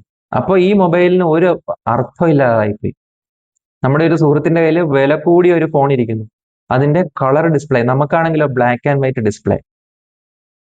കളർ ഡിസ്പ്ലേ ഉള്ള മൊബൈല് വലിയൊരു സ്വപ്നമായി മാറിയ കാലമുണ്ട്. കളറുള്ള ഡിസ്പ്ലേ ഉള്ള മൊബൈൽ വാങ്ങണം. പിന്നീടാണ് ക്യാമറ ഫോൺ വരുന്നത്. അത് ഇതുവരെയുള്ള എല്ലാ സങ്കല്പങ്ങളെയും മാറ്റിമറിച്ച് കളഞ്ഞു. ക്യാമറ ഫോൺ വന്നതോടുകൂടി അതിനായി ഡിമാൻഡ്. ക്യാമറ ഫോൺ, ഫോട്ടോ എടുക്കാൻ സാധിക്കുന്ന ഫോൺ, പിന്നെ വീഡിയോ കാണാൻ സാധിക്കുന്ന ഫോൺ, ഫോട്ടോ എടുക്കാൻ സാധിക്കുന്ന ഫോൺ, അതിനുള്ളതായി. അപ്പോൾ ഈ കളർ ഡിസ്പ്ലേ ഉള്ള ഫോണൊന്നും തന്നെ അതിനോട് ചേരാതായി. അങ്ങനെ ഇരിക്കുകയാണ് 2014 സ്മാർട്ട് ഫോൺ വരുന്നത്. സ്മാർട്ട് ഫോൺ വന്നതോടുകൂടി അതിനു മുമ്പുള്ള എല്ലാ ഫോണും പഴയതായി. അപ്പൊ നമ്മളുടെ അടുത്ത ആഗ്രഹം അതിനോടായി. സ്മാർട്ട് ഫോൺ എങ്ങനെ ഉപയോഗിക്കാം, അതെങ്ങനെ നേടാം. ഏറ്റവും അധികം വിലയും സ്മാർട്ട് ഫോണിനായിരുന്നു. സ്മാർട്ട് ഫോണിൽ തന്നെ പല തരത്തിലുള്ള പല റേഞ്ചിലുള്ള മൊബൈലുകളാണ് പിന്നീട് അങ്ങോട്ട് വന്നത്. 10,000 രൂപ മുതൽ 60,000, 70,000, 80,000 വരെ വിലയുള്ളത് നമ്മളുടെ ഈ കേരളത്തിൽ തന്നെ ലഭ്യമായി. അപ്പൊ അതിൽ തന്നെ ഒരുപാട് നമുക്ക് വൈവിധ്യങ്ങളുണ്ട്. കൂടിയ വിലയ്ക്ക് കൂടിയ ഫീച്ചേഴ്സുകളുണ്ട്. അപ്പൊ നമ്മുടെ ആഗ്രഹങ്ങൾ ഇങ്ങനെ പക്ഷെ നമ്മൾ ഒരിക്കൽ പോലും ഓർത്തില്ല, ഒരു കാലത്ത് ഡിസ്പ്ലേ ഇല്ലാത്ത ബ്ലാക്ക് ആൻഡ് വൈറ്റ് ഫോൺ നമ്മുടെ ഏറ്റവും വലിയ ലക്ഷറി ആയിരുന്നു എന്നുള്ള കാര്യം നമ്മൾ ഓർക്കുന്നതേയില്ല. ഒടുവിൽ ഇപ്പം ഐഫോണിനാണ് എല്ലാവർക്കും മോഹം. ഐഫോണിന് അപ്പുറത്തേക്ക് എന്തെങ്കിലും ഉണ്ടോ എന്ന് എനിക്കറിയില്ല. ഐഫോൺ തന്നെ 16, 17 എന്നൊക്കെ പറഞ്ഞു വരുന്നുണ്ട്. ഇപ്പൊ ഐഫോണാണ് എല്ലാ മനുഷ്യരുടെയും ആഗ്രഹം. ഐഫോണിന് വേണ്ടിയിട്ടാണ് ഇവരെല്ലാം കാത്തിരിക്കുന്നത്. നമ്മുടെ നാട്ടില്, നമ്മുടെ കൊച്ചു കേരളത്തിൽ തന്നെ ഐഫോണിന് വേണ്ടി സ്വന്തം മുത്തച്ഛനെ കൊട്ടേഷൻ ഗുണ്ടകളെ ഉപയോഗിച്ച് കൊല്ലുന്ന ഒരു വാർത്ത നമ്മൾ വായിക്കുന്നു. ചെറിയ കുട്ടികൾ, ഭീതിപ്പെടുത്തുന്ന വാർത്തകളാണ് ഇത്. കുട്ടികളിലേക്ക് പോലും ഈ ഒരു കൂടുതൽ വേണം എന്നുള്ള ഗ്രീഡിലേക്ക് അവർ പെട്ടെന്ന് എത്തുകയാണ്. ഏതായാലും ഇത് ലൗകികമായിട്ടുള്ള ആഗ്രഹങ്ങളുടെ ഒരു പ്രശ്നം അതിനൊരു അവധിയില്ല, അതിന് നമുക്ക് തടഞ്ഞിടാൻ പറ്റില്ല. എവിടെയെങ്കിലും ഒരിടത്ത് വെച്ചിട്ട് ഇത് നിർത്താം, നമുക്ക് ഈ ഡീൽ അവസാനിപ്പിക്കാമെന്ന് പറയാൻ പറ്റില്ല. ഇല്ലേ, കൊള്ളസംഘത്തിൽ ചേർന്നതുപോലെ നമുക്ക് കൊള്ളസംഘത്തിൽ നിന്ന് ഒരിക്കലും നമുക്ക് പുറകോട്ട് വരാൻ പറ്റില്ല. അവർ ചെയ്യുന്ന എല്ലാ കൊള്ളകളിലും ഭാഗമായി ഇങ്ങനെ പോയിക്കൊണ്ടേയിരിക്കേണ്ടി വരും. എൻഡ്ലെസ് ആയിട്ടുള്ള ഗ്രീഡ്, അവസാനിക്കാത്ത ആഗ്രഹങ്ങൾ. പിന്നെന്ന് വെച്ചാൽ ഇത് എപ്പോഴും നമ്മളെ ഭയത്തിൽ നിലനിർത്തും. നമ്മൾ എന്ത് ഗെയിൻ ചെയ്താലും അത് നഷ്ടപ്പെടും എന്നുള്ളൊരു ഭയം ഈ ലൗകികമായ ആഗ്രഹങ്ങളുടെ പിന്നാമ്പുറത്തുണ്ട്. പിന്നെ എന്ന് പറഞ്ഞാലോ, നമ്മളുടെ ആഗ്രഹങ്ങൾ സഫലീകരിക്കുകയില്ല എന്നുള്ള ഭയം. സഫലീകരിക്കാത്ത ആഗ്രഹങ്ങൾ എത്രയുണ്ടോന്ന് തിരിഞ്ഞു നോക്കിയാൽ കാണാം. നമ്മളുടെ ആഗ്രഹങ്ങളുടെ പട്ടിക എടുത്ത് നോക്കുക. നമ്മൾ കഴിഞ്ഞ ഒരു 20 വർഷം നമ്മുടെ മനസ്സിൽ വന്ന അതിശക്തമായ ആഗ്രഹങ്ങളുടെ പട്ടിക തയ്യാറാക്കിയിട്ട് അതിൽ എത്ര എണ്ണത്തിന് ടിക്ക് ഇടാൻ പറ്റുന്നുണ്ട്, എത്ര എണ്ണത്തിനെ നമുക്ക് മീറ്റ് ചെയ്തു, എത്ര എണ്ണം അൺമെറ്റായി കിടക്കുന്നു എന്ന് നോക്കുക. അപ്പോൾ അത് നമ്മുടെ ഉള്ളിൽ എന്നേക്കുമായിട്ടുള്ള ഒരു വിഷാദം സൃഷ്ടിക്കും. നമുക്ക് സഫലീകരിക്കാനാകാതെ പോയ നമ്മുടെ ആഗ്രഹങ്ങൾ അങ്ങനെ തന്നെ കിടക്കുന്നത്. പക്ഷെ ഇതൊക്കെ മറികടക്കണമെങ്കിൽ നമുക്കൊരു സ്പിരിച്വൽ വിസ്ഡം ഉണ്ടെങ്കിൽ നമ്മൾ ഇതിനെയൊക്കെ മറികടക്കും. ഇല്ലെങ്കിൽ അതൊക്കെ എല്ലാ കാലത്തും നമ്മളുടെ ഒരു ദുഃഖമായി നിലനിൽക്കും. പിന്നെ നമ്മളുടെ അടിമത്തം അതിന്റെ വലിയൊരു ദോഷമാണ്. നമ്മൾ അതിന് അടിമയായി പോകുന്നു എന്നുള്ളതാണ് അതിന്റെ ഏറ്റവും വലിയ ദോഷങ്ങളിൽ ഒന്ന്. അവസാനമായിട്ട് അത് ആധ്യാത്മികമായ പുരോഗതിയെ ഒരു വിധത്തിലും സഹായിക്കുന്നില്ല എന്ന് മാത്രമല്ല, അതിന് വലിയ വലിയ തടസ്സങ്ങൾ സൃഷ്ടിക്കുന്നു. വലിയ തടസ്സങ്ങൾ സൃഷ്ടിച്ചുകൊണ്ടാണ് അത് നിൽക്കുന്നത്. അപ്പൊ ഇതിന്റെയൊക്കെ പരിഹാരം എന്ത്? ഇതിന് പല തരത്തിലാണ്. ഈ വൈരാഗ്യം വളർത്താൻ നമ്മൾ എന്താണ് ചെയ്യേണ്ടത്? ഇതാണ് അടിസ്ഥാനപരമായ പ്രശ്നം. ഞാൻ നേരത്തെ പറഞ്ഞു, വൈരാഗ്യം വളർത്തിയെടുക്കുക അല്ലെങ്കിൽ വിരക്തി വളർത്തിയെടുക്കുക എന്നുള്ളതാണ് നമുക്ക് ജീവിതത്തിൽ ചെയ്യാവുന്ന ഒരു കാര്യം. അതിന് പ്രായോഗികമായിട്ട് ഒരു സന്യാസിയുടെ പോലെ അല്ലാതെ ഒരു സംസാരിക്ക് എങ്ങനെ വിരക്തി വളർത്തിയെടുക്കാൻ സാധിക്കും? അതാണ് നമ്മുടെ പ്രശ്നം. ഇപ്പൊ ശ്രീരാമകൃഷ്ണ ദേവനെ പോലെയോ ശ്രീനാരായണ ഗുരുവിനെ പോലെയോ നമുക്ക് ആവേണ്ടതില്ല, അതിന്റെ ആവശ്യവുമില്ല, നമുക്ക് ആവാനൊട്ട് സാധിക്കുകയുമില്ല. പക്ഷേ നമുക്ക് നമ്മളായി ഇരുന്നു കൊണ്ട് നമ്മുടെ ജീവിതത്തിൽ നമുക്ക് ഈ വിരക്തി എന്ന് പറയുന്ന ആശയത്തെ പ്രാവർത്തികമാക്കാൻ സാധിക്കും. എല്ലാ മനുഷ്യരിലും ഈ വേദാന്തവും ഈ ജ്ഞാനവും ഈ വിരക്തിയൊക്കെ പ്രവർത്തിക്കുന്നുണ്ട്, കുറഞ്ഞ അളവിലാന്ന് മാത്രം, കുറഞ്ഞ ഡോസിലാന്ന് മാത്രം. ഇതിനെ ഒരു ശരാശരി ഡോസിലേക്ക് കൊണ്ടുവരിക എന്നുള്ളതാണ് നമ്മൾ ഇത്തരം ക്ലാസ്സുകളിലൂടെ മനനങ്ങളിലൂടെ ഉദ്ദേശിക്കുന്നത്. അപ്പോൾ നമുക്ക് ചെയ്യാവുന്ന പ്രായോഗികമായ ഒരു കാര്യം വിവേകം പരിശീലിക്കുക എന്നുള്ളതാണ്. വിവേകം എന്ന് പറഞ്ഞാൽ എന്താണ്? ഡൈക്കോട്ടമിയാണ്. അതായത് അതിന്റെ വിപരീതത്തെയും തിരിച്ചറിയും. ഇവിടെ നമ്മൾ ആദ്യമായിട്ട് തിരിച്ചറിയേണ്ടത്, ആഗ്രഹങ്ങളിൽ നിന്ന് നമുക്ക് മോചനം നേടാൻ, അല്ലെങ്കിൽ മനസ്സിന്റെ ഈ ഒരു ഓട്ടത്തിൽ നിന്ന് നമുക്ക് മോചനം നേടാൻ നമ്മൾ അടിസ്ഥാനപരമായി തിരിച്ചറിയേണ്ടത്, നമുക്ക് നിയന്ത്രണം ഉള്ള സ്ഥലവും നമുക്ക് നിയന്ത്രണം ഇല്ലാത്ത സ്ഥലവും കൃത്യമായിട്ട് തിരിച്ചറിയുക. ഇത് എല്ലാ കാലത്തും എല്ലാ തത്വചിന്തയിലും ഉപയോഗിച്ച ഒരു രീതിയാണ്. എല്ലാവരും ഉപയോഗിച്ചിട്ടുണ്ട്. എവിടെയൊക്കെ നമുക്ക് നിയന്ത്രണമുണ്ട് അത് കണ്ടെത്തുക, എവിടെയാണ് നിയന്ത്രണമില്ലാത്തത് കണ്ടെത്തുക, കണ്ടെത്തി മാറ്റി വെച്ചിട്ട് നിയന്ത്രണമുള്ള സ്ഥലത്തേക്ക് നമ്മളുടെ ഊർജം, നമ്മളുടെ സമയം, നമ്മളുടെ ഏകാഗ്രത അവിടെ കേന്ദ്രീകരിക്കുക. എവിടെയാണ് നമ്മളുടെ നിയന്ത്രണം ഉള്ളത്, എവിടെയാണ് നമ്മുടെ നിയന്ത്രണത്തിന് പുറത്തുള്ളത്? എൻ്റെ ലോകാനുഭവത്തിൽ അല്ലെങ്കിൽ എൻ്റെ ഒരു ദിവസം ഞാൻ ഉറങ്ങുന്നതിനിടയ്ക്ക് എവിടെയൊക്കെ എനിക്ക് നിയന്ത്രണം ഉണ്ടായിരുന്നു, എവിടെയൊക്കെ എനിക്ക് നിയന്ത്രണം ഇല്ലായിരുന്നു എന്ന് നമ്മൾ തിരിച്ചറിയുക. പലപ്പോഴും നമ്മൾ ശ്രദ്ധിച്ചാൽ മനസ്സിലാകും, നമുക്ക് നേരിട്ട് നിയന്ത്രിക്കാൻ പറ്റാത്ത കാര്യങ്ങളെ കുറിച്ചാണ് നമ്മൾ ഏറ്റവും കൂടുതൽ ദുഃഖിക്കുന്നത്. നമുക്ക് നേരിട്ട് നിയന്ത്രിക്കാൻ പറ്റുന്ന കാര്യങ്ങളെ നമ്മളൊട്ട് നിയന്ത്രിക്കുകയുമില്ല. ഇത് സംഭവിക്കാതിരിക്കണമെങ്കിൽ നമ്മൾ വിവേകം ഉപയോഗിക്കണം. ഞാൻ നേരത്തെ പറഞ്ഞല്ലോ, നിത്യാനിത്യ വസ്തു വിവേകം എന്നൊക്കെ പറഞ്ഞാൽ, വിവേകം എന്ന് പറഞ്ഞാൽ വേർതിരിച്ച് മനസ്സിലാക്കുക. അപ്പൊ ഏറ്റവും നല്ലൊരു വേർതിരിവാണ് നിങ്ങൾക്ക് നിയന്ത്രണമുള്ള സ്ഥലവും നിങ്ങൾക്ക് നിയന്ത്രണം ഇല്ലാത്ത സ്ഥലവും. എവിടേക്കാണ് നമ്മളെ നിയന്ത്രിക്കാവുന്നത്? നമ്മുടെ ചിന്തകളെ നമുക്ക് നിയന്ത്രിക്കാം. നമ്മുടെ ചിന്തകളെയും വികാരങ്ങളെയും നമുക്ക് നിയന്ത്രിക്കാം. അപ്പൊ പറയാം അത് പറ്റില്ല എന്ന് പറയരുത്. അത് മാത്രമേ നമുക്ക് നിയന്ത്രിക്കാൻ പറ്റൂ. നേരെ മറിച്ച് നമുക്ക് ഈ സൂര്യനെയും ചന്ദ്രനെയും നിയന്ത്രിക്കാൻ പറ്റുമോ? ഇല്ല. നമുക്ക് നിയന്ത്രിക്കാവുന്നത് നമ്മുടെ ചിന്തകൾ, നമ്മുടെ വികാരങ്ങൾ. മറ്റൊന്നോ, നമ്മുടെ വാക്കുകളെ നമുക്ക് നിയന്ത്രിക്കാം. എൻ്റെ ഉള്ളിൽ നിന്ന് പുറത്തു വരുന്ന വാക്കുകളെ എനിക്ക് നിയന്ത്രിക്കാം. എൻ്റെ നിയന്ത്രണത്തിലുള്ള കാര്യങ്ങളാണ് ഞാൻ പറയുന്നത്. ഇനി എൻ്റെ പ്രവൃത്തി, ഞാൻ ഈ ശരീരം കൊണ്ട് എന്ത് പ്രവൃത്തി ചെയ്യണം, എൻ്റെ തീരുമാനം, ആ തീരുമാനത്തെ, എൻ്റെ പ്രവൃത്തിയെ എനിക്ക് നിയന്ത്രിക്കാം. ഇവിടെ അവസാനിച്ചു എൻ്റെ നിയന്ത്രണം. എനിക്ക് സമ്പൂർണ്ണ നിയന്ത്രണമുള്ള 3 കാര്യങ്ങൾ എന്തൊക്കെയാണ്? എൻ്റെ ചിന്ത, എൻ്റെ വാക്ക്, എൻ്റെ പ്രവൃത്തി. നമ്മൾ നേരത്തെ പറഞ്ഞ തപസ്സിനെ കുറിച്ച് പറഞ്ഞപ്പം 3 തരം തപസ്സിനെ കുറിച്ച് പറഞ്ഞു.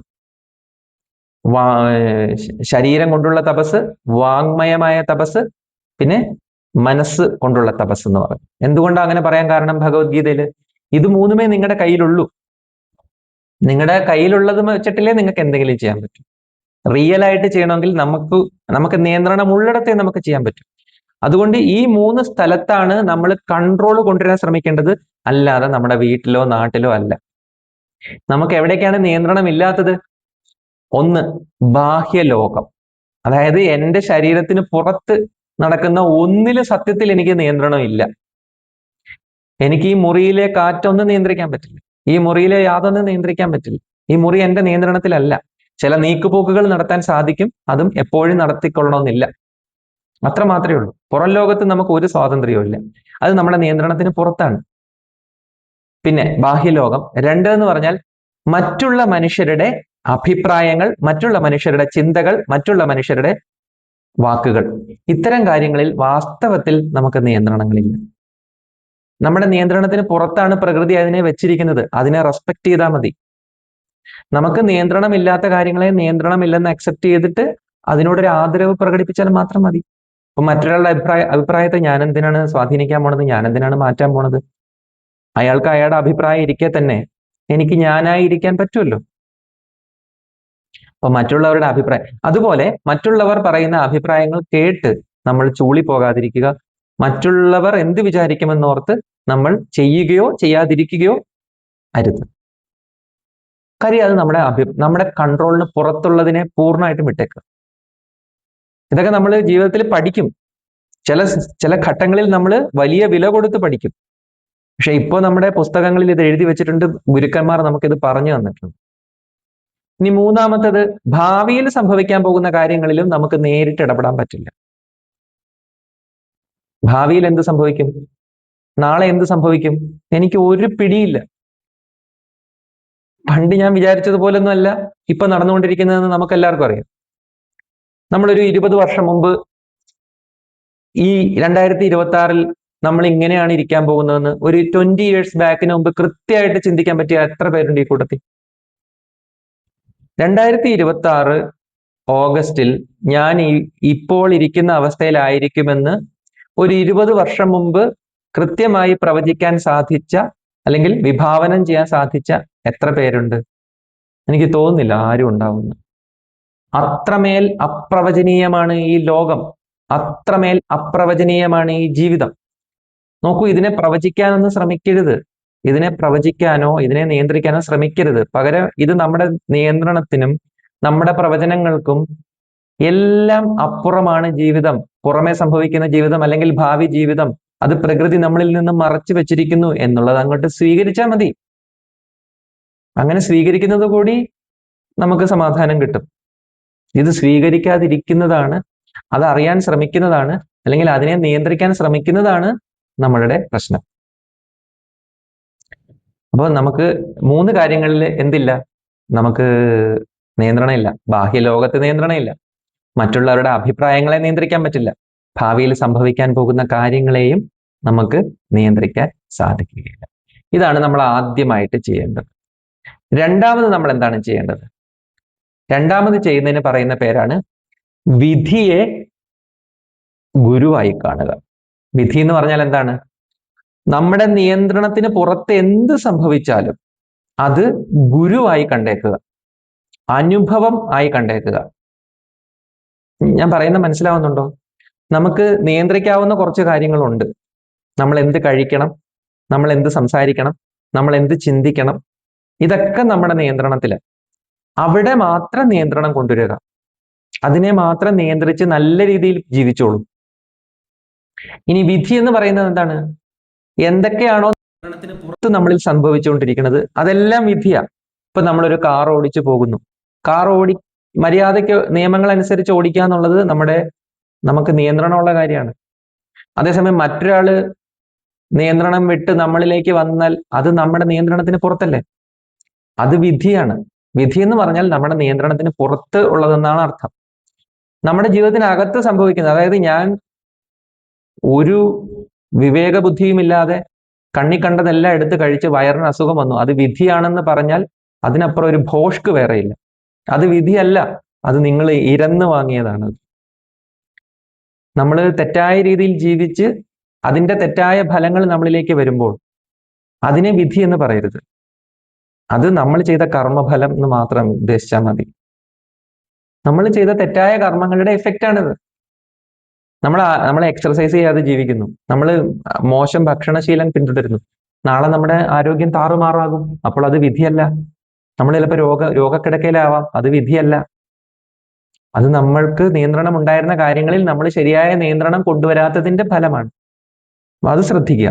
ഇനി നമുക്ക് നിയന്ത്രണം ഇല്ലാതെ സംഭവിക്കുന്ന കാര്യങ്ങളുണ്ട്, ഒരു സംശയം വേണ്ട. നമ്മൾ 100% ശരിയായിരുന്നു, എന്നിട്ടും നമ്മൾക്കിത് വന്നു. ഒട്ടും വിഷമിക്കരുത്. എന്താ കാര്യം? അതിനെക്കുറിച്ച് വിഷമിക്കരുതെന്നാണ് ഗുരുക്കന്മാർ പഠിപ്പിച്ചിരിക്കുന്നത്. അതിനെക്കുറിച്ച്, നിങ്ങളുടെ നിയന്ത്രണത്തിന് പുറത്തുള്ള ഒന്നിനെ കുറിച്ച് ഓർത്ത് നിങ്ങൾ ദുഃഖിക്കരുത്. പകരം അതിനെ സ്വീകരിച്ചു. അതിനൊരു ഉദ്ദേശമുണ്ട്, അതിനൊരു അർത്ഥമുണ്ട്. അങ്ങനെ വേണം അതിനെ കാണാൻ. വിധിയെ ഗുരുവായി കാണുക. ഇത് എനിക്ക് സംഭവിക്കേണ്ടതാണ് എന്ന് സമ്മതിക്കുക, അതിനെ സ്വീകരിക്കുക, അതിൽ നിന്ന് പാഠങ്ങൾ പഠിച്ചെടുക്കുക. ഇതാണ് എല്ലാ തത്വചിന്തകളും നമുക്ക് തരുന്ന രണ്ട് വഴികൾ. ഒന്നാമത്തെ എന്താണ്? നമുക്ക് നിയന്ത്രണമുള്ള കാര്യങ്ങളും നിയന്ത്രണമില്ലാത്ത കാര്യങ്ങളും രണ്ടായി പകുത്തി വെച്ചിരിക്കുക. നിയന്ത്രണമുള്ള കാര്യങ്ങളിൽ പ്രവർത്തിക്കുക, നിയന്ത്രണങ്ങളില്ലാത്ത കാര്യത്തിൽ അതിനെ അതിന്റെ വഴിക്ക് വിട്ടേക്കുക. പിന്നെ വിധി എന്ന് പറയുന്നത് നമ്മുടെ നിയന്ത്രണത്തിന് പുറത്ത് സംഭവിക്കുന്നതാണ്. അതിനെ 100% സ്വീകരിക്കുക, അതിനെ ഗുരുവായി കാണുക, അതിനെ ജീവിതത്തിന്റെ പാഠമായി കാണുക, അതിൽ നിന്ന് എനിക്ക് എന്ത് പഠിക്കാമെന്ന് കാണുക, അതെന്റെ ദുഷ്കർമ്മങ്ങളെ നശിപ്പിക്കുന്നതായിട്ട് തിരിച്ചറിയുക. എനിക്കുണ്ടാകുന്ന വെല്ലുവിളികളും എൻ്റെ ജീവിതത്തിൽ ഉണ്ടാകുന്ന കഷ്ടതകളും എല്ലാം എൻ്റെ കർമ്മസഞ്ചയങ്ങളെ, ഞാൻ സഞ്ചയിച്ചു വെച്ച കർമ്മങ്ങളുടെ ഭാണ്ഡത്തിന് കൊടുക്കുന്ന തീയായിട്ട് കണ്ടാൽ മതി. ആ ഭാണ്ഡം എന്നിൽ നിന്നില്ലാതായാൽ എനിക്ക് അത്രയും ഭാരം കുറഞ്ഞു കിട്ടുന്നു. ഇത് നമ്മുടെ ഗുരുക്കന്മാർ നമുക്ക് തന്ന ഉറപ്പാണ്. ഇതിനെ അമോർഫേറ്റി എന്ന് പറയും. അമോർഫേറ്റി. ഇത് ഭാരതീയമായ തത്വചിന്തയാണ്. പക്ഷെ ഇതേ തത്വചിന്ത തന്നെ പടിഞ്ഞാറുമുണ്ട്. സ്റ്റോയിക് വിസ്ഡം ഉണ്ട്. അവർ പറയുന്നത് അമോർഫേറ്റി. നിങ്ങൾക്ക് നിയന്ത്രണമില്ലാത്ത കാര്യങ്ങളെ സ്നേഹിക്കുക എന്നാ പറയുന്നത്. അമോർഫേറ്റി. വിധിയെ സ്നേഹിക്കുക, വിധിയെ ഭ്രാന്തമായി പ്രണയിക്കുക. നിങ്ങൾക്ക് നിയന്ത്രിക്കാൻ പറ്റാത്ത വിധിയുണ്ടല്ലോ, അതിനെ ഭ്രാന്തമായിട്ട് പ്രണയിച്ചേക്കുക. അത് ദൈവത്തിൽ നിന്ന് നേരിട്ട് വരുന്നതാണ്. അതിൽ ദൈവത്തിന്റെ കയ്യൊപ്പുണ്ട്, അതിൽ ദൈവത്തിന്റെ സുഗന്ധമുണ്ട്.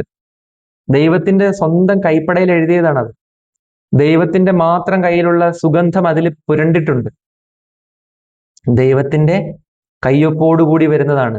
നമ്മുടെ നിയന്ത്രണത്തിന് പുറത്ത് നമ്മുടെ ജീവിതത്തിൽ സംഭവിക്കുന്ന എല്ലാം തന്നെ ദൈവം നേരിട്ട് നമുക്ക് നൽകുന്നതാണ്. അതിനെ ആ രീതിയിൽ പുൽകുക, അതിനെ സ്വീകരിക്കുക, ഭ്രാന്തമായ സ്നേഹത്തോടു കൂടി അതിനെ ജീവിതത്തിലേക്ക് പിടിച്ച് അണയ്ക്കുക. അതിനെയാണ് അമോർഫേറ്റി എന്ന് പറയുന്നത്. വിധിയെ പ്രണയിക്കുക, വിധിയെ സ്നേഹിക്കുക. വിധി എന്ന് പറഞ്ഞാൽ എന്താണ്? ഇനി അതും കൂടെ പറഞ്ഞ് നമുക്ക് ഇന്നത്തെ ക്ലാസ് അവസാനിപ്പിക്കാം. എന്താണ് വിധി? വിധി എന്ന് പറഞ്ഞാൽ, ശരിയാണ്, ദൈവം കൊണ്ടുവരുന്നതാണ്. പക്ഷെ ഈ വിധി വരുന്നത് എവിടെ നിന്നാണെന്നറിയാം? നൂറായിരം ജന്മങ്ങളിലൂടെയാണ് നമ്മൾ കടന്നു വന്നത്. അപ്പോഴൊക്കെയുള്ള നമ്മുടെ കർമ്മങ്ങൾ അവിടെ സഞ്ചയിച്ച് വെച്ചിട്ടുണ്ട്. ആ കർമ്മസഞ്ചയങ്ങളും നമ്മളുടെ പിതാമഹന്മാരും ഈശ്വരനും പ്രപഞ്ചവും എല്ലാം ചേർന്നെടുക്കുന്ന ഒരു തീരുമാനം നമ്മളിലേക്ക് വരുന്നതാണ്. വേറൊന്നുമല്ല, വേറെ പുതിയതായിട്ടൊന്നുമാണെന്ന് നമ്മൾ വിചാരിച്ചേക്കരുത്. നമ്മൾ സഞ്ചയിച്ചു വെച്ച കർമ്മങ്ങൾ തന്നെയാണ് നമ്മളിലേക്ക് വരുന്നത്. അത് വരുന്നത് കരുണയായിട്ടാണ്, നമ്മളെ എത്രയും പെട്ടെന്ന് അതിൽ നിന്ന് പുറത്തു കൊണ്ടുവരാനായിട്ടാണ്. ഇത്രയും കാര്യങ്ങൾ അറിഞ്ഞു കഴിഞ്ഞാൽ നമ്മളും എന്തായി? നമ്മളും വിരാഗിയായി, നമ്മളും വൈരാഗിയായി, നമ്മളും വിരക്തനായി, നമ്മളിലും നിർവേദം സംഭവിച്ചു. ഇതാണ് എന്താണ് വൈരാഗ്യം എന്നുള്ളതിൻ്റെ ഒരു എളിയ വിശദീകരണം. നമ്മളെ കൂടുതൽ ജീവിതത്തെ സ്നേഹിക്കാനും ജീവിതത്തെ അർത്ഥവത്തായി മുമ്പോട്ട് കൊണ്ടുപോകാനും നമ്മളെ സഹായിക്കുന്ന ഒരു അടിസ്ഥാനപരമായ വെളിപാടാണ് വൈരാഗ്യം. അതുകൊണ്ടാണ് ആചാര്യസ്വാമികൾ എന്തു പറയുന്നത്? ഇതുപോലുള്ള വൈരാഗ്യം ആർക്കാണ് സുഖം നൽകാത്തത്? സർവപരിഗ്രഹ ഭോഗത്യാഗ കസ്യ സുഖം ന കരോതി വിരാഗ. ഇത്തരത്തിലുള്ള വൈരാഗ്യം ആർക്കാണ് സുഖം നൽകാത്തത്? നമ്മുടെ ഇന്നത്തെ ക്ലാസ് ഇവിടെ പൂർണ്ണമാകുന്നു. ഇനി നിങ്ങൾക്കുള്ള സമയമാണ്.